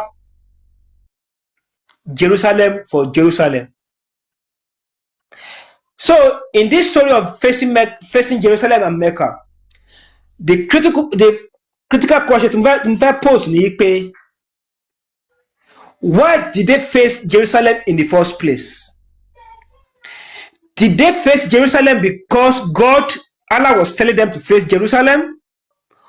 Or they faced Jerusalem because they were looking at what the Jews were doing? Because the Jews in the Arab Peninsula, I want to face Jerusalem to pray. But the Jews are not facing Jerusalem because Yahweh, their God, told them to face Jerusalem. The reason why the Jews are facing Jerusalem is historical. According to the record we have, the Roman people only were 70 AD. That is the traditional, story. So after they now start facing the second temple to connect to their homeland. So that be àwọn ọmọ Odùduwà, àwọn ọmọ Káàárọ̀ Oòjíire tí ó wà ní Brazil or tó wà ní Cuba. They were in a foreign land. So báwo náà ṣe máa connect back to their foreign land? So every single time tó bá fẹ́ ṣe ìwúre or tó bá fẹ́ rúbọ, kán wá gbé ẹbọ yẹn, kán yẹ kó wá face Ifẹ̀, the direction of Ifẹ̀. So that is what happened to the Jews. But here, I rí pé the Muslims were also doing the same thing. Then at the point, Allah told them to stop facing Jerusalem, that they should start facing Mecca. So Why are they facing Jerusalem in the first place? So, mo máa dún bíbí yìí. A rí i pé there is a lot of unanswered question tí kò make tí kò align pẹ̀lú the traditional views or traditional claims tó sọ fún wa. Thanks for listening to me, ẹ ṣé gan. ẹ ṣé bàbá wa, thank you very much. Àgbárẹ́rẹ́ onítàn lórílẹ̀. Akí gbogbo ilé ẹ kú darapọ̀, ẹ ṣeun. Bàbá champion ẹ káàbọ̀ sáàrin àwọn ọmọ yín, ẹ ṣeun. Gbogbo ilé ẹjọ́ ẹ bá wa darapọ̀ mọ́ awujo.org. It's an organization, a registered organization, mainly for educational purposes. And we uphold our culture and tradition, and that's what we stand for. Please kindly follow Awujo on TikTok. There are more to come. More. To my burst brainy. Our fathers and mothers are loaded. We are loaded. Please kindly power yakati 100k latekun. Eshim. Muki by nation.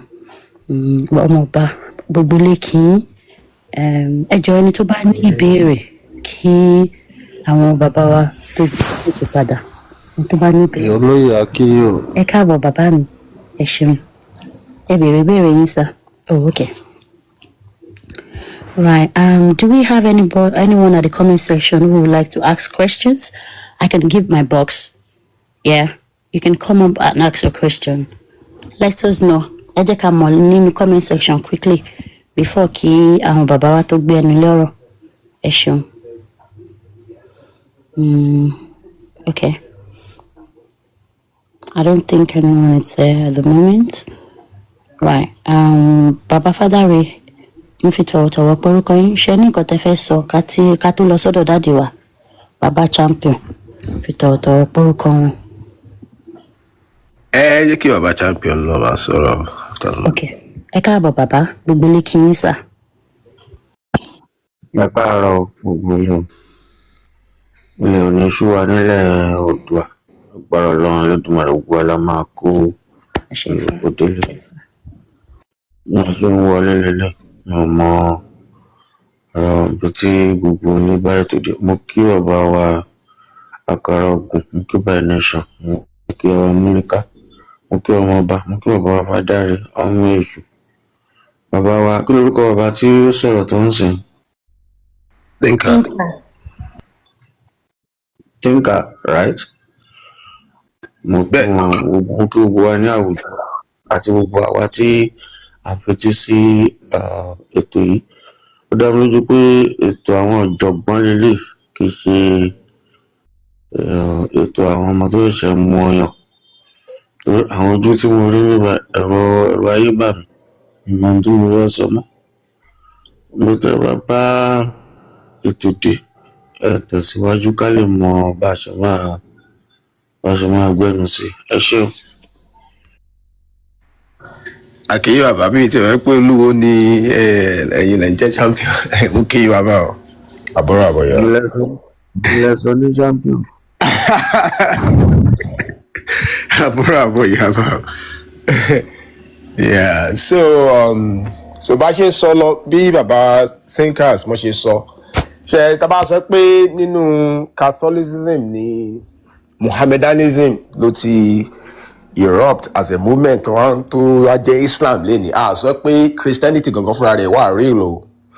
Ṣẹ̀gẹ́t kò jẹ́ pé irọ́ lórí irọ́ náà ni Christianity náà dálé lórí. Ó kàn jẹ́ pé àwọn to create the Mohammedan movement wọn fẹ́ agree. Ṣẹ̀gẹ́t wọ́n fẹ́ ṣe bẹ́ẹ̀ ni pé Islam ó dá wà on its own, kò ní any connection pẹ̀lú Nestorian Christianity, pẹ̀lú even Judaism. But àdèmọ̀ pé text wọn yẹn Judeo-Christian text ni tọkàn mix pẹ̀lú àwọn monist ideologies kankan tí wọ́n dẹ̀ translate into Arabic. So Abraham kò kí ń ṣe character tí àwọn Arabs wọ́n invent on their own nínú Quran. Abraham ti wà nínú Torah, wọ́n kàn translate into Arabic, wọ́n pè ní Ibrahim. Ṣẹ̀gẹ́t Ọ̀rúnmìlà ò ní ẹni tí ń ṣe pẹ̀lú any Abrahamic character ẹ lè rí Ọ̀rúnmìlà nínú text tí wọ́n. That means odù Ifá dá wà on its own ni. So nǹkan táwọn sọ ni pé Quran bó ṣe wà yẹn kò dá wà on its own. Ẹ lè sọ history Mohammedanism, now Islam, kẹ́ má sọ history Nestorian Christianity, kẹ́ má sọ history of the Catholic Church, kẹ́ má sọ history Rome. Gbogbo àwọn yẹn wọ́n wà connected. So nǹkan tí à ń sọ nìyẹn. Thinkers wọ́n dẹ̀ mention kankan tó wà significant tó ṣe pàtàkì. Nǹkan tó dẹ̀ mention ni pé ẹni tó bá ń ka literature yìí, àwọn kò tẹ́ ṣe àwọn Abrahamic literature nìkan, any literature ẹ máa rí àwọn parallels nínú nǹkan tí yàn ń kà. Ṣẹ́gẹ́ wọ́n ṣe ń sọ, tẹ́ bá wo story Moses wọ́n ṣe sọ, tẹ́ wo gbogbo story wọ́n ṣe àwọn stories tó attribute fún Muhammad, ẹ máa rí pé parallel ni. So àwọn Romans wọ́n máa ń ṣe kíní yẹn dáadáa, àwọn Arabs kọ̀ọ̀kan náà dẹ̀ copy style wọn. Ìkọ̀jẹ́ pé gbogbo region yẹn gbà yẹn àwọn Romans náà ló ń control part of the region nígbà yẹn. So wọ́n ní style tó fi máa ń kọ nǹkan, wọ́n máa ń pè ní phantom doubling. Wọ́n máa ń create copies the same story, wọ́n máa ń create multiple copies of the same story as though wípé àwọn stories yẹn yàtọ̀ síra wọn. Ìgbà míì wọ́n máa create multiple character, so for example wọ́n máa ń sọ tó máa ń sọ pa even Moses tó ń sọ nínú Bible. Tẹ́ bá wo gbogbo story ẹ̀, tẹ́ bá lọ wo story Moses Maimonides èyí tó kọ Mishneh Torah ní Middle Ages, ẹ máa rí pé story àwọn méjèèjì parallel. Tẹ́ bá wo story Flavius Josephus ẹ̀ náà sọ pé ó kọ iṣẹ́ àwọn Jew outside of the Torah. Òun náà máa ń credit kò ń ló kọ iṣẹ́ àwọn Jew. Òun náà dẹ̀ ń sọ ìgbà tó wọ́n wà ní first temple, pàtó àwọn Romans wọ́n destroy second temple, wọ́n spread wọn around the world. Josephus ẹ̀ wọ́n sọ pé wọ́n mú tí àwọn Romans wọ́n capture tó ń ṣiṣẹ́ nínú court wọn, emperor wọn, because lawyer ni, Jew dẹ̀ ni. So wọ́n ló gbọ́ Hebrew, ó dẹ̀ gbọ́ Greek.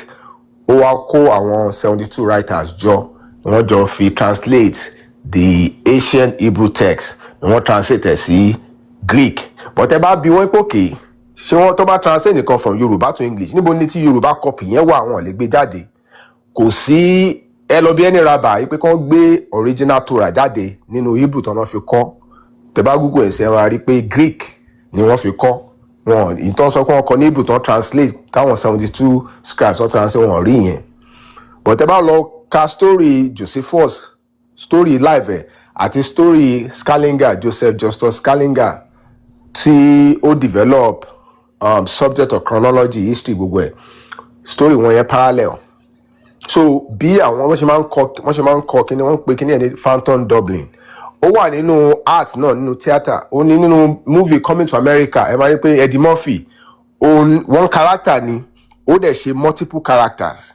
One person ó ṣe multiple character. Òun ló ṣe òyìnbó tó wà nínú barber shop, òun ló ṣe Hakeem, ó ṣe multiple characters nínú one movie.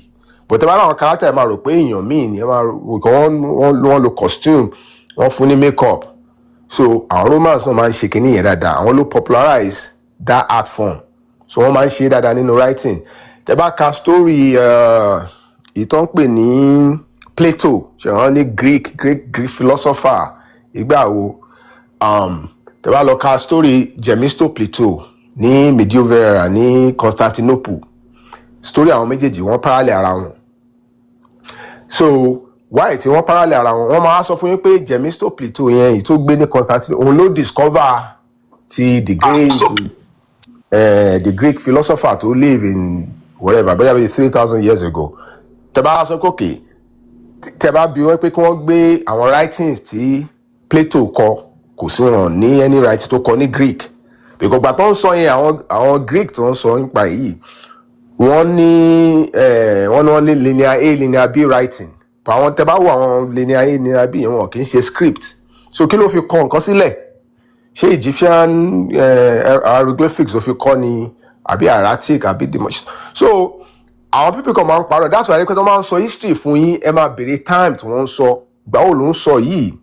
Ìgbà míì wọ́n máa sọ pé Epic of Gilgamesh, ṣẹ́gẹ́t. Tẹ́ bá bi wọ́n pé ìgbà wọn náà kọ́ ní bí 3,000 4,000 years, ẹ bi wọ́n pé okay, script wo náà fi kọ́ sílẹ̀, ta ló dẹ̀ decipher script yẹn fún wọn? Báwo? Because nǹkan tó kọ 4,000 years ago kò ṣe pé mi ń sìn má kàn rí nǹkan ìmárẹ̀ mọ́ no ẹ gbọ́dọ̀ lo method láti understand ẹ láti decipher ẹ pé òkè o nǹkan tó ń sọ ń bí ní ta ló decipher ẹ system wo ló lò láti decipher ẹ àwọn èèyàn rò pé o kàn máa rí script tí àwọn ancient people kọ èèyàn tó wá ń gbé láyé lè ní tó ń gbé láyé gan 1,000 years ago kàn máa rí ó dẹ̀ máa sọ pé òkè nǹkan tó ń sọ ní no báwo lè ṣe mọ̀ ó ní bó ṣe máa ń system tó máa ń lò ìsìlẹ̀ àkọ́yẹ́ kí wọ́n rí stone kan stone yẹn bóyá nígbà yẹn ní kingdom yẹn ọba kan ó nínú stone yẹn ó ní kàn kọ 3 forms of writing so because bí wọ́n ṣe claim kí wọ́n decipher hieroglyphics mo fẹ́ sọ yìí o wọ́n náà lo Rosetta Stone because wọ́n for a long time wọ́n mọ anything táwọn Egyptians kọ sílẹ̀ wọ́n wá ní Champollion ó rí ìgbà tí Napoleon lọ sí Egypt wọ́n lọ loot bẹ̀ wọ́n wá rí Rosetta Stone yẹn wá lórí stone yẹn wọ́n kọ 3 forms of writing so wọ́n wá deduce pé the last form of writing tó kọ yẹn wọ́n ní Greek nìyẹn so ìgbà yẹn ìyẹn wọ́n mọ àwọn èèyàn because ìyẹn phonetic ni wọ́n ti decipher àwọn èèyàn already according to them náà ni o wọ́n wá deduce pé the same thing ni translation ní gbogbo ẹ̀ so wọ́n wá fi ìyẹn lò láti lè decipher àwọn symbolic alphabet tó wà lókè so hieroglyphics tó wà lókè hieratic and then wọ́n pe the last one yẹn ní Greek wọ́n sọ pé okay the same thing náà sọ pé wọ́n kàn translate into different languages and scripts ni so bí èèyàn ṣe máa kò ṣe pé èèyàn kàn máa wọ́n gbọ́dọ̀ rí stone or something even the ancient Kufic script wọ́n kọ́ rí wọ́n náà rí stone kan ń pè ní Sabbath stone ibẹ̀ náà báyẹn wọ́n ṣe sọ pé àwọn decipher the ancient Kufic script wọ́n lò ń gbà yẹn nìkan tó invent the more recent Kufic script mo lè ṣe sọ tẹ́lẹ̀ yẹrí Kufic script wọ́n fi ń kọ nǹkan sílẹ̀ yẹn character 8 péré ló ní àwọn yòókù tó fi jẹ́ 28 yẹn àwọn diacritics àmì náà kàn fi ń distinguish ibi tí wàá gbé o lè gbé sẹ́gbẹ̀ẹ́ o lè gbé sókè ó lè jẹ́ àmì méjì ló máa wà lórí character kan tó dàbí C wọ́n lè ní alif ni wọ́n lè ní bàtà so ìyẹn ló fi jẹ́ 28 so àmì náà fi ṣe because ìgbà tí wọ́n kọ́ invent 8 characters ò ní 8 characters náà fi ń kọ gbogbo nǹkan sílẹ̀ but 8 characters wà robust enough láti kọ nǹkan sílẹ̀ so and tẹ́ bá ń kọ nǹkan sílẹ̀ tí ò bá ní àmì ó dà kíyàn mo ṣe sọ ó dà kíyàn kọ Yorùbá kó má láàmì lórí ni ó máa wà open to different interpretation especially wọ́n tó bá jẹ́ Yorùbá tó wà in that culture o lè má mọ nǹkan tí wọ́n sọ because Yorùbá is a tonal language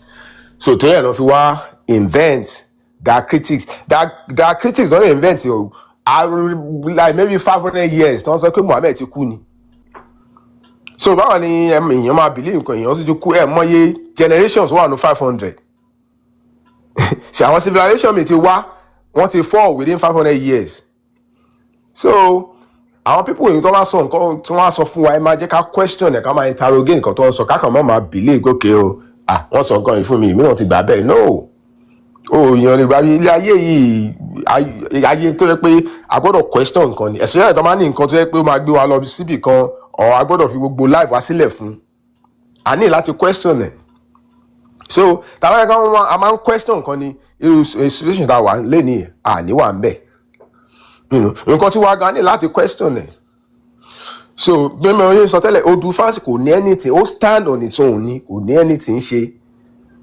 pẹ̀lú kò ní anything ṣe pẹ̀lú Quran kò ní anything ṣe pẹ̀lú Bible kò ní anything because kò sí character tó wà nínú Quran tó wà nínú odùfà none not one so ó dá wà on its own ni so bí bó ṣe yẹ kó rí nìyẹn so wọn plagiarize yẹn wọn add mọ́ wọn yọ kúrò standard ni tó complete but ẹ bá wo kíní the Torah mo ṣe sọ tẹ́lẹ̀ wọ́n kàn ṣe rí àwọn literature wọ̀nyí ìwé tó ń kọ yẹn wọ́n fi ń parọ́ ni nínú original Torah wọn sọ pa Jesus níbẹ̀ kò sí ẹ lè ka tẹ́ bá lọ ka Torah ẹ lè rí wọ́n sọ Messiah wọn ní Messiah Jesus ni ìgbà tí wọ́n create ìtọ́ wọ́n pè ní Novum Testamentum tó ń pè ní New Testament ibẹ̀ yẹn náà ti introduce Jesus tó wá sọ pé Jesus ó wà connected pẹ̀lú àwọn people of the book àwọn Abraham Moses gbogbo àwọn yẹn wọ́n á ló wà connected mọ́ wọn nínú àwọn Júù gangan fúnra wọn ò sọ yẹn nínú ìwé tiwọn you can go back wọn sọ that is why ó reflect no character wọn nínú attitude wọn pé àwọn ò mọ Jesus dẹ́n sọ yìí tẹ́ bá dé Israel lẹ́ni ẹ̀ lè Christian tó wà bẹ́ẹ̀ lè ju bí i 10% lọ wọn gba ti Christianity because wọ́n believe káwọn Christian pé òpùrọ́ ni wọ́n, àwọn gangan náà òpùrọ́ ni wọ́n, gbogbo story tó ń gbé kalamba náà ni o, but ṣẹ̀fẹ̀ ní kálukú gbogbo nǹkan tó ń ṣe yìí wọ́n ń ṣe láti gbalẹ̀ ni, àwọn náà fẹ́ wà relevant nínú ayé, bí ilé ayé ṣe wà nìyẹn, oníkálukú torí ẹ̀ bá pín ilé ayé yìí ó yẹ kó wà relevant, láti ṣe pé ìwà wa Yorùbá ta ní text tiwa ta ní odù Ifá tiwa, ìyẹn gangan ló yẹ ká máa gbà kiri, ká máa anywhere tá a bá wà ló yẹ ká máa promote àwọn babaláwo, promote text tiẹ̀ náà pé the best ni o tẹ̀fẹ̀ gbọ́ anything else. Nǹkan tó yẹ ká máa, nǹkan tó ní kálukú ń ṣe láyé nìyẹn, because o gbọ́dọ̀ tó bá promote nǹkan tiẹ̀ náà máa promote in the eyes of the world. But tó bá gbé nǹkan tẹ sílẹ̀ tó lọ ń follow nǹkan ẹlòmíì, àwọn tó ń follow yẹn wọ́n máa wò ẹ́ bí ẹrú ni. Nǹkan tá a fi máa ń pe àwọn olóṣùká ilẹ̀ Yorùbá pé ọmọ ẹrú ni wọ́n mọ̀ pé ọmọ orí làwọn, because tó bá ń ṣe ọmọ ẹrú wàá fi ilẹ̀ sílẹ̀, ilẹ̀ tó sustain gbogbo civilization yẹn, tó owó nǹkan tí wọ́n mọ̀ mọ́ ẹ pé Yorùbá ni ẹ́, orí ilẹ̀ yẹn ló ti rí, àwọn ancestors ẹ ló gbé fún ẹ, ó wá gbé ogun yẹn sílẹ̀, ó sọ pé òun lọ sí another land tó jẹ́ desert, òun pè bẹ́ẹ̀ ní holy land. Tó bá fẹ́ mention Muhammad wàá sọ pé peace be upon him, ó fẹ́ mention bàbá ẹ̀ grandfather, àwọn ancestors ẹ ò ní sọ anything. So àwọn yẹn wọ́n ti mọ̀ pé bí ẹrú ṣe ń behave ni some of these people, àwọn èèyàn wa yẹn tí wọ́n gbé nǹkan tí wọ́n sílẹ̀ tí wọ́n ń sá tẹ̀ láwọn bọ́n ṣe ń behave ni, that's why wọn kì í treat wọn right, tó máa look down on them.